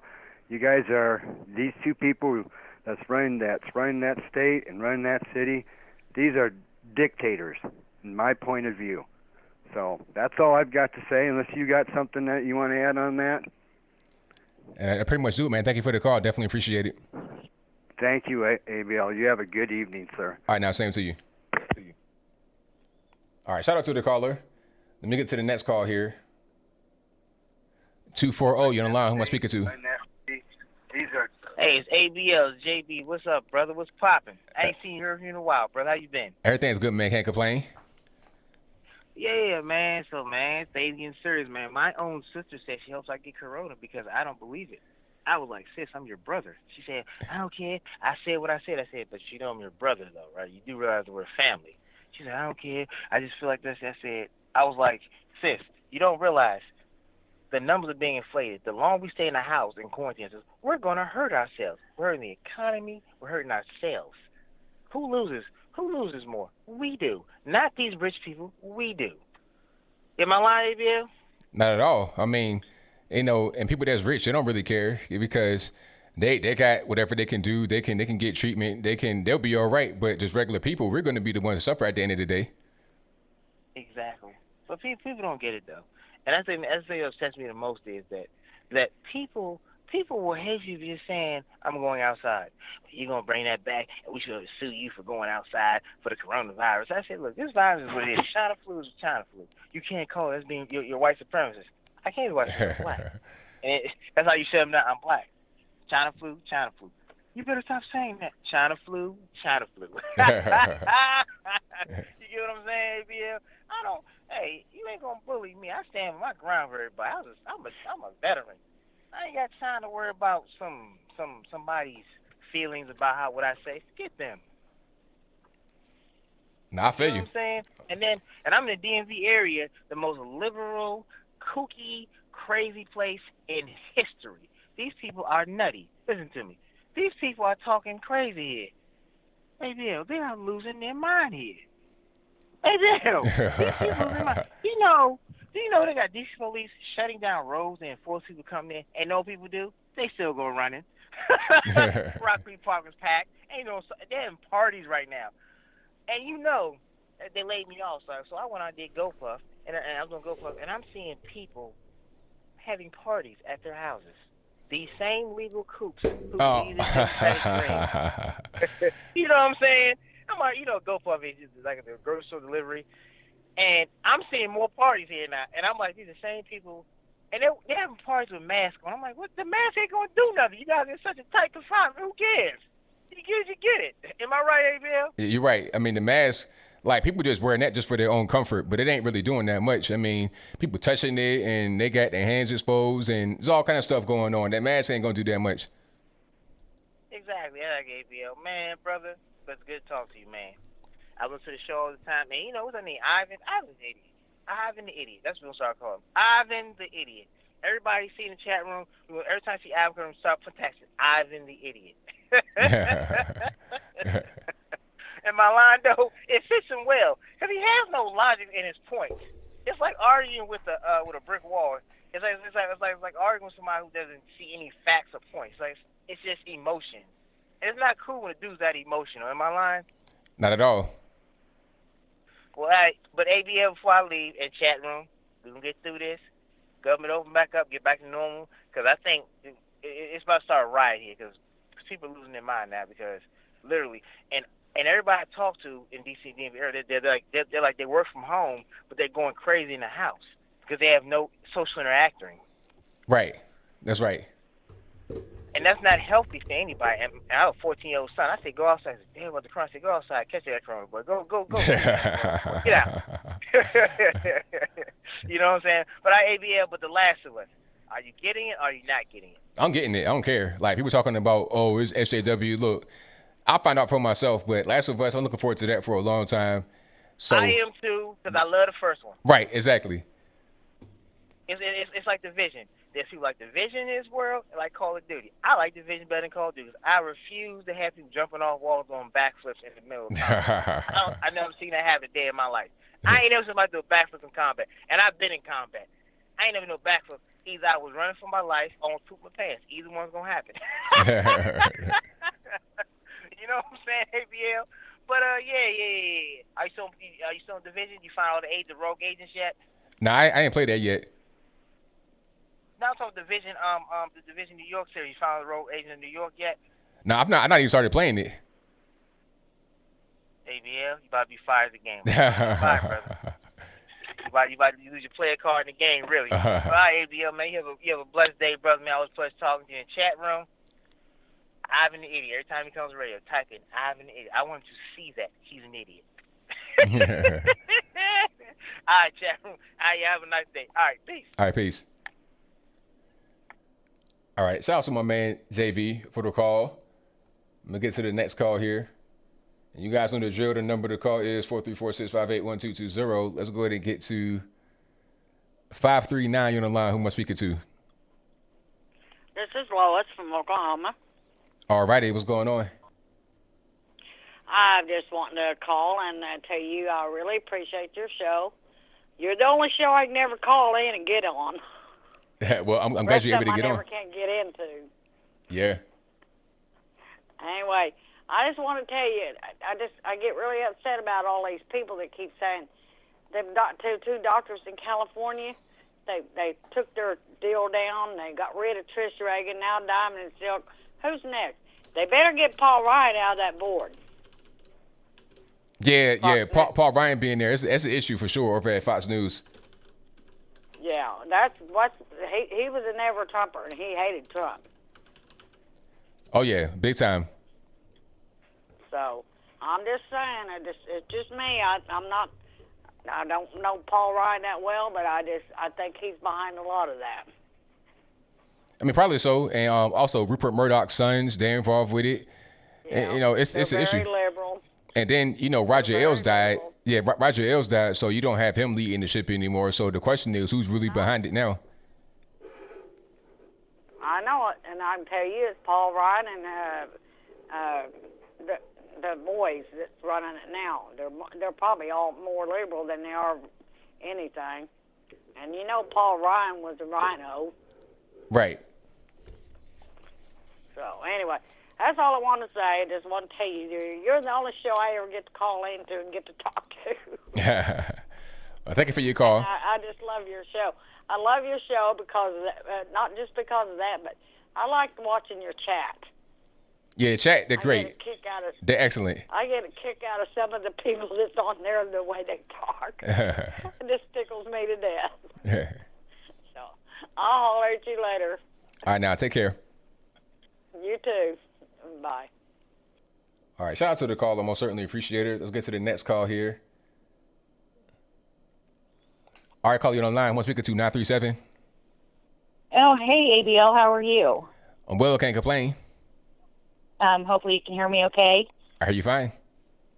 Well, it's nice to actually talk to you. I love your show. I watch as much as I can. I'm from Ohio. So I just wanted to call about two things. I'm a chronic patient. I don't get out of the house much because, I've got a lot of medical issues. But just in these past 2 weeks, I've been to three very big hospitals here in my state of Ohio. And yesterday, I was actually in the emergency room, and I got back right away. And even when I go into a Southview Hospital, which is just about 20 minutes away from me, I asked one of the nurses, and they're like, they have seen no influx of COVID patients. And our state is starting to open up starting Friday. They're going to start distribution and manufacturing and all of that. So the kids are going to stay out of school, which I mean, I got twin boys that are 15 that I'm stuck at home with. And the other thing I wanted to say to you was about Douglas Ducote. I watched a lot of his videos. I didn't see the video that the caller had talked about and with what he said, and I'm not defending what he said, but I don't know if you realize this, but he put out a video this past week. He lost his mother-in-law to COVID. Oh, okay. And, when people are grieving, everybody grieves differently, so maybe that was his breaking point. If it happened, because it was just last week because he posted the video that his mother-in-law died, and he's got another family member that's sick, and so like I said, I'm not trying to defend what he said, but you never know what people will say when they're grieving. Really, that's all I wanted to tell you. I mean, like I said, I'm not trying to defend him, but he's a good guy. I've never got a chance to meet him, but I love his videos too. But I know my mom's 80. I haven't seen her for a month because my chronic problems and her age, so we call each other every day. But I just want to let you know, Ohio is starting to open back up, and which is a good thing. Schools are going to go ahead and stay closed, but until the fall. But we're not seeing. I mean, like our death rate, it's topped out at 799 here for the whole state of Ohio. And our Governor DeWine, I mean, he's done a fantastic job, and they've got plans set for opening up our state, and everybody's really excited about it. And I mean, a lot of places are already open even before the call. So, like I said, COVID, it hasn't really affected Ohio that bad. And I had a sister and brother-in-law that were sent home and put in quarantine because a coworker came down with it, but they were fine, and now they're back at work because they work in manufacturing. So, really, that's why I wanted to call. I just wanted to say, love your show. Keep doing what you do because, without people like you, the truth doesn't come out. And the only other thing was I seen a post the other day, and I commented. I've never been called a Trump tard before, but apparently I am one. But I had made a suggestion on a Hannity video, as a matter of fact, from Fox, and they were talking about money and another plan and all of that. And all I commented was, what would be great if all of the politicians took a 50% pay cut while this thing is going on, because they're not working 50% of the time. That's right. You know? Yeah, they're not doing much. And So yeah. yeah, and so I got called a Trump tart, and I had to laugh because I was like, I didn't say Republicans, I didn't say Democrats, I just said all politicians.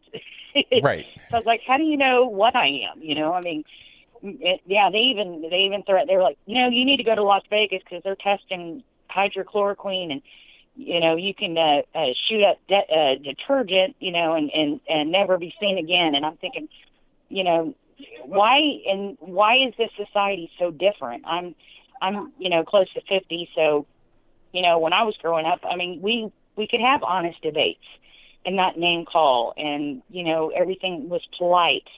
I mean, and this world doesn't even seem like the same world I grew up in, and I'm raising two 15-year-old twin boys, and I'm just praying to God that it gets better for them. So, but yeah, so that's that was really all I had to say. I just wanted to give you a, you know, the bird's eye view from Ohio, anyways, and to let you know, like I said, I just had shoulder surgery. I was actually one of the last ones that got to have outpatient surgery before they closed all that down. But I've been going into the hospital. Like I said, I've got a lot of chronic problems, and 3 very big hospitals in my area, and they're like, yeah, we don't know what's going on. They're laying people off left and right because they have too many nurses. So, and I'm sure other states are that way too. It doesn't make any sense. I don't know personally anybody that's had it. Everybody asks everybody else on Facebook, so do you know anybody actually had it? And I'm not saying it doesn't exist and it's a fairy tale, but we're just not seeing the numbers the way they keep posting them. So, I guess that was about it. I just, like I said, I just wanted to tell you that, and about Douglas Ducote, because, like I said, everybody grieves in their own way, and if that happened, you know, right around when his mother-in-law had passed from COVID, because he actually posted a video about that, him and his wife. So they're emotionally drained right now, and it's understandable. So, but I just want to thank you for taking my call, and you know, thank you for doing what you do, and I'll keep watching you, and you know, you just keep giving up or doing the good fight, and we'll try to do our end here. Well, I thank you for the call. Definitely appreciate you. Oh, appreciate you, ABL. You have a good night. Same to you now. All right. Bye. All right. Shout out to the caller. Great call. And thank you all for being here. You guys on the drill. The number to call is 434-658-1220. Let's go ahead and get to the next call. 413, you're on the line. Who am I speaking to? Yeah, Chris. How you doing? Everything's good, man. Can't complain. Are you on? Am I on? You're on live right now. Oh, good. There's a little bit of lag here. Just want to know if you know who Dr. Shiva from MIT is. Yeah, I know him. I've interviewed him twice on the channel. I've met him in person, too. Oh, good. And also Dr. Buttar? Rashid Buttar? Yeah, I've seen videos from him. I don't know him, but I have seen videos from him. And Judy Micknick, or something like Mickowitz. that? Yeah, I've seen her. Yeah, Mickowitz. Okay. And remember, CO2 does not cause climate change, people. It's the sun. There's a whole bunch of papers on this. You can look up science papers after science papers. I've got a science degree. I've got an environmental science degree and fisheries and wildlife degree. I'm really into this. It's pushed so far into the realm of complete idiocy. This whole thing about CO2 is garbage, guys. Just know this, and don't freak out about the world ending, about climate change. It is not going to happen that way. You're going to have to double CO2 in the atmosphere to get even 1 more degree of global average temperature. And that's the whole concept of global average temperature is a bunch of garbage anyway. Anyway, keep up your good work. Keep people aware. And there's a little bit of a time lag between what I'm watching on the screen and this when my speaking to you, so I don't know what's going on. But what else? What else got going on? Well, the screen is a delay. That's just normal with the stream. So that's just, yeah, I advise anybody that calls, do not look at the screen while you're on the phone because there's a delay. But okay. I mean, yeah, I won't then. Yeah, I mean, it's whatever's on your mind. So this is your show right now. Okay. What's your take on climate change then? I think it's all BS. But I think it's just a way for people to sell like green energy products. Because really, like you said, it's the sun. The sun is so large, people can't really understand how big it is and how much of an impact it has on just your everyday life. People don't really understand that. I mean, once you get down deep into it, the sun, it changes, it fluctuates because it's a star, and it does change over time, and this has like cycles and whatnot, and it depends on where you are, on your axis and the position you are in the sun and all that kind of stuff. Right. Where you are in the Let me give you universe. That matters more than paper. Huh? Let me give you the name of a paper. There's a paper called Major Feedback Factors and the Effects of Cloud Cover and Relative Humidity on the Climate. It's by a guy named Kaupinen and Malmy. There's another paper that looks into the greenhouse effect. The greenhouse effect is not what we pretend to think it is. It is very complicated, but it also has to do with pressure, atmospheric pressure. And I could go on like this for a while, but it has very little to do with CO2, guys. That's really what it comes down to, okay? Right. And I just want people to understand that you're being sold a bill of goods. It's a whole bunch of lies, a whole bunch of people getting rich off this. I mean, the Al Gores of the world. Oh, yeah, and now Greta Thunberg, his successor. Oh, Thunberg. She's getting raped by lesbians, guys. What do you want from that? This is bad news stuff. People are viciously evil around everything, but around that subject especially. I mean, they're just basically this is corruption at the worst, highest levels. This is all bad stuff. Be nice to each other, people. That's all it comes down to. All right, try to get through this stuff and to respect each other. See the humanity in people and go from there, guys. Peace out. Bye. All right, now, thank you for the call. Take care. All right, shout out to the caller. Most certainly appreciate it. Let me get to the next call. The number to call is 434-658-120. Let me get to the next call here. Let's go. All right, let's try 956 on the line. Who am I speaking to? Hi, my name's Jeff. Thank you for taking my call, ABL. Two things real quick. As the last caller was talking about the climate change, I'm old enough to remember in the 70s, they said, "Oh, we're going to have an ice age." Well, that didn't happen at all.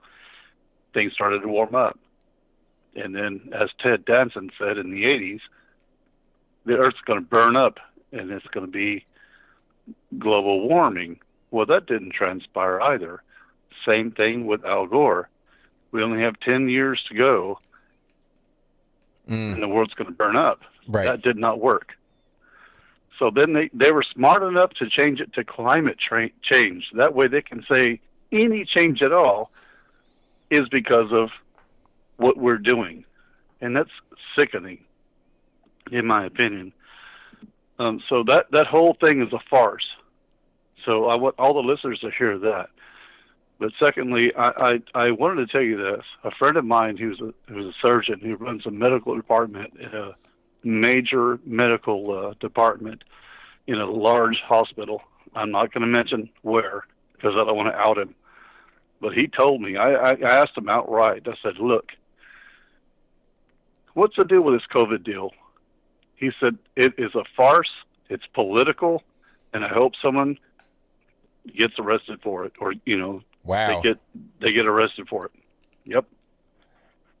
Well, I mean, I don't doubt you because I went to a dinner a while ago. I won't say when or where, but I spoke to somebody that's in like the medical field, like an administrator. And I was asking them the same question you asked, like, what's going on with COVID? What's going on with this coronavirus or whatever? They were like, well, it's a virus, but it's not that bad. The media are overblowing it. It's not really an issue. Like, the place where the person was at was kind of hectic, but not because of, a bunch of cases. It's because of people, panicking and that type of thing. It's a hysteria that the media are engaging in that's making the problem worse than what it actually is. That's 100% correct. The thing is, it's being misreported. For instance, a friend of mine, and this is another thing that really alarmed me. And I told her this. She happens to be on the left, and she lost a friend who was afraid to go to the hospital because she had pains in her chest and in her arm, and then she wound up passing away in her sleep. It was listed as a COVID-related death. And I told her, I said, you see what's happening here? That, in and of itself, is spreading the fear to where more people won't seek help because of what she did. And it's how it's being reported. And I will say this, and I'm telling you, the media is the number one evil in this land at this point. Oh, yeah. Ain't no question about it. Thank you for your time. I love what you do. You're a great man. Thank you, ABL. Thank you for the call. I appreciate it. All right. Shout out to the caller. Let's get to the next call. The number to call is 434-658-1220. 918, you're on the line. Who am I speaking to? Trey. All right, Trey, what's going on? Have you heard about the update on the fish tank story? No. The wife of the guy that died from the fish tank cleaner is under investigation for murder. Oh, you don't say. I am so surprised. Oh, my goodness. I would never have guessed that one. That's crazy. But, hey, I mean, that one, I didn't even say that in my video when I put it out at the time. And I was reading the comments. Everybody was saying, oh, she probably killed him. She probably had something to do with it. She probably tried to cover it up. So I'm not surprised at all. Yeah. Come to find out she's a Democratic donor, hates Trump. And they had I guess they had a domestic abuse case in I think 2001. And it was her fault. She actually committed it. And they, when she was going around doing media runs, they were interviewing people that knew him. And I think he was some type of engineer. So they're like, I don't think he's that stupid to, he's an engineer. He's not that dumb to actually take fish tank cleaner. Yeah, okay. See, now that makes sense because it makes sense for her to have something to do with it because if you're an engineer, you're not a moron. I'm thinking you got a couple of redneck morons. Hey, he told us drink this. You'd be, you got an engineer. This guy has a brain. He's not going to just, dump some fish tank cleaner in the cup and drink it. Yeah. Yeah, they say she's the one that served it to him. She put it in the soda, and one thing she did was kind of smart. That she took some of it herself, but that one, it was 4 times the legal limit. So if she takes a little bitty sip, it might be in her system. But yeah, that's what come to find out that she poisoned him. So that's hilarious. And then Tara Reid, man, they more and more evidence is coming out in her favor. And the kind of knowledge I heard Don Lemon question Stacey Abrams, and she, told the party line. And I heard another caller saying that they might be doing it on purpose. I don't think they're that smart to to throw Joe Biden underneath the bus. I don't think they think that far ahead, Democrats. Yeah, I doubt it. I don't think that's really going on, but you never know. I mean, I done seen crazier things, but I doubt it. Especially since you don't have too much time left. They gonna pretty much put all the eggs into Joe Biden's basket, but it ain't gonna pay off for them. Oh well. Yeah, I think they're banking on maybe his VP candidate, swinging votes for him. Mm-hmm. But I don't even know how this dude is gonna even stand on stage with this, and he barely can talk. He talked about intercourse, whatever. What did he say? And then my man, I just now heard that Fauci, they said he hasn't practiced in 20-something years or 30-something years. Yeah, no, he's academic. He's not. He's just a guy that he's a politics. He's in politics at this point. He's been in since Reagan, 84. So if you're going to be on Capitol Hill, how you going to still at the same time be in the hospital? You can't. Yeah, and then there's censoring other doctors that are in the front lines and telling them, censoring their videos and censoring people that, favor Trump. You heard about the company that's developing where you can, have UV ray light into your body. Yeah. Where they shut down their website and their, the YouTube video that they showed. So it's just all types of craziness, and like I'm with everybody else. I think a lot of it's just political. If you've been outside, you've probably been exposed to the COVID. You probably already had it before, and you just don't have any symptoms. And when you're a certain age, you're less likely to catch it. So, in your pre-existing conditions. But anyway, thanks for letting me call in the show, man. That's all I got, man. Continue. All right, thank you for the call, man. Definitely appreciate you. All right. All right, shout out to the caller. Let me get to one last call, then I got to wrap it on up, put a bow on the top. 404, you're in the line. Who am I speaking to? Hello. Hey, Anthony, how you doing? I'm all right. How are you? I'm good, Anthony. I've been trying to call you for all this time, Anthony. I ain't talked to you in a month of Sundays, Anthony. Hey, the phone line is jumping. I can't do nothing about that.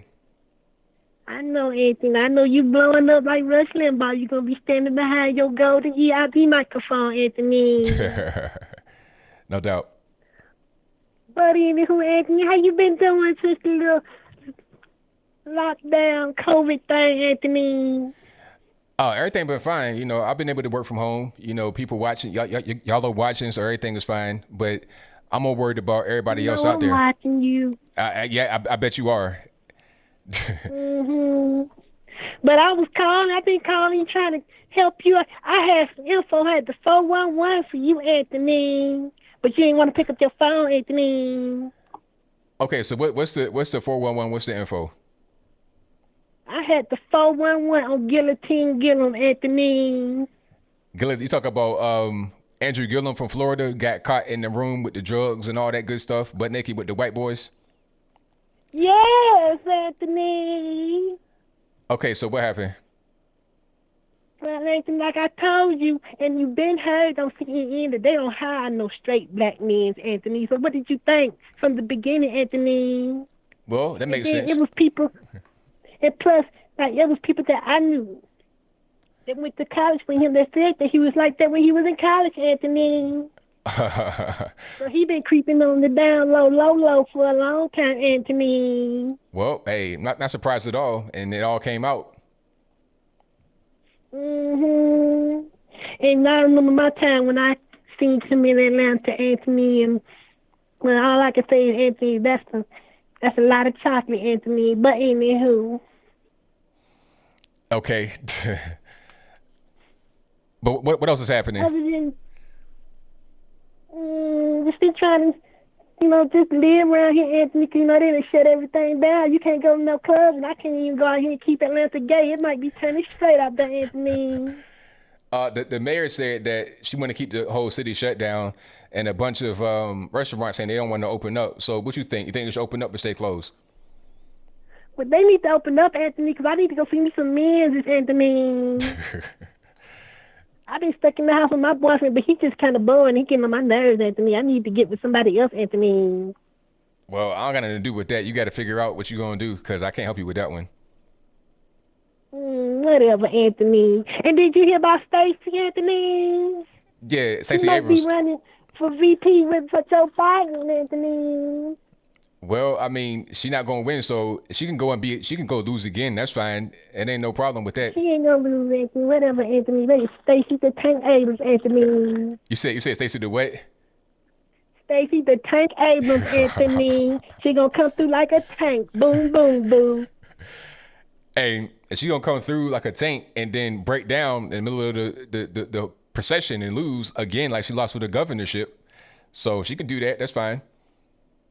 Whatever, Anthony. And Anthony, I know you know this little man over here, this little black man over here he was part of the party, but for some reason he just wanted to get off the plantation. I don't know what's wrong. Vernon. Oh, Vernon Jones, yeah. He represents Conyers and DeKalb and Rockdale. something wrong with him, Anthony. What's wrong with him? He gonna go out here and get with the orange man, Anthony. Hey, you know, Trump doing the right things. You got the First Step Act. You're funding the HBCUs. I mean, what's lowest black unemployment rate ever? What's not to appreciate there? I don't know. And then somebody from the governor's office sent the racist text to the mayor of Atlanta, Anthony. I mean, that could have been anybody. That could have been somebody black, somebody white. Who knows who that was?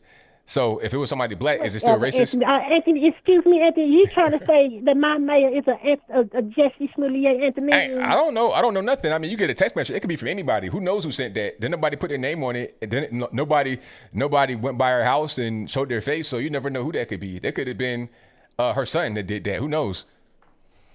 Whatever, Anthony. You need to just rise up, Anthony. There's something wrong with you, Anthony. But I got to go, Anthony. I'm just ain't like I can go nowhere because I can't help but go and make Atlanta gay no more because it's just whatever. We need to do this lockdown thing. But anywho, Anthony, I'm finna go, Anthony. All right, thank you for the call. Bye, Anthony. That caller's a mess. All right, I gotta go. Thank y'all for being here. If you're not able to get on, I'm sorry, but the phone lines are jumping every day. I'm trying to get everybody on as soon as I can and get in new callers as well. But I got super chats read before I close on out. And thank y'all for being here. If you like the stream, if you enjoyed what you have witnessed tonight, give me a like on the video. Like the video. Likes are free. Share it too. And if you are a first-time viewer or you're not subscribed yet, I don't know what you're doing. Subscribing is free. Go ahead and subscribe right now. And when you do subscribe, click the bell as well so you get notified when I post a video or go live. All righty. And then super chats, I'm going to get to those right quick. Let me see. Shout out to Eddie B, who says ABL wasn't sleeping. I was just not trying to look into Hillary's eyes, into the Hillary's eyes. I did not want to end up like all those others who crossed her, signed Joe Biden. Hilarious. Thank you for that, man. Definitely appreciate it. Shout out to, I'm butchering your name, and I'm sorry. Savuje Vinodesh. Hopefully I didn't say that wrong. Who said, shout out. There you go. Shout out to you. Thank you to What's the Matter You, who says, best of wishes, nothing but love from Texas to all of y'all, a.k.a. a Caucasian who is colorblind, just see people. There you go, man. Thank you for that. And shout out to everybody in the building tonight. You guys have been great. I will see you guys live again Saturday of this week. Again, 8 p.m. Eastern to 11 p.m. Eastern, as always. I'm here Wednesday, 8 p.m. Eastern, 11 p.m. Eastern, Saturday, same time, same place. So that'll be right for me. Thank y'all for being here. Shout out to the mods. You guys do a great job keeping them trolls in line, keeping everybody with the crazy comments out of the chat, and having the best chat on the internet out of any live stream. We got Michelle A, Elijah Jean, Bill from the Hills, Shreeves. Who else? We got True Helper. We got Ansel. We got Killer Sushi. We got everybody in here helping out, moderating the chat. But that will be it for tonight. So did I get everybody? Yeah, I did. Until next time, y'all be safe. I'm out. And peace.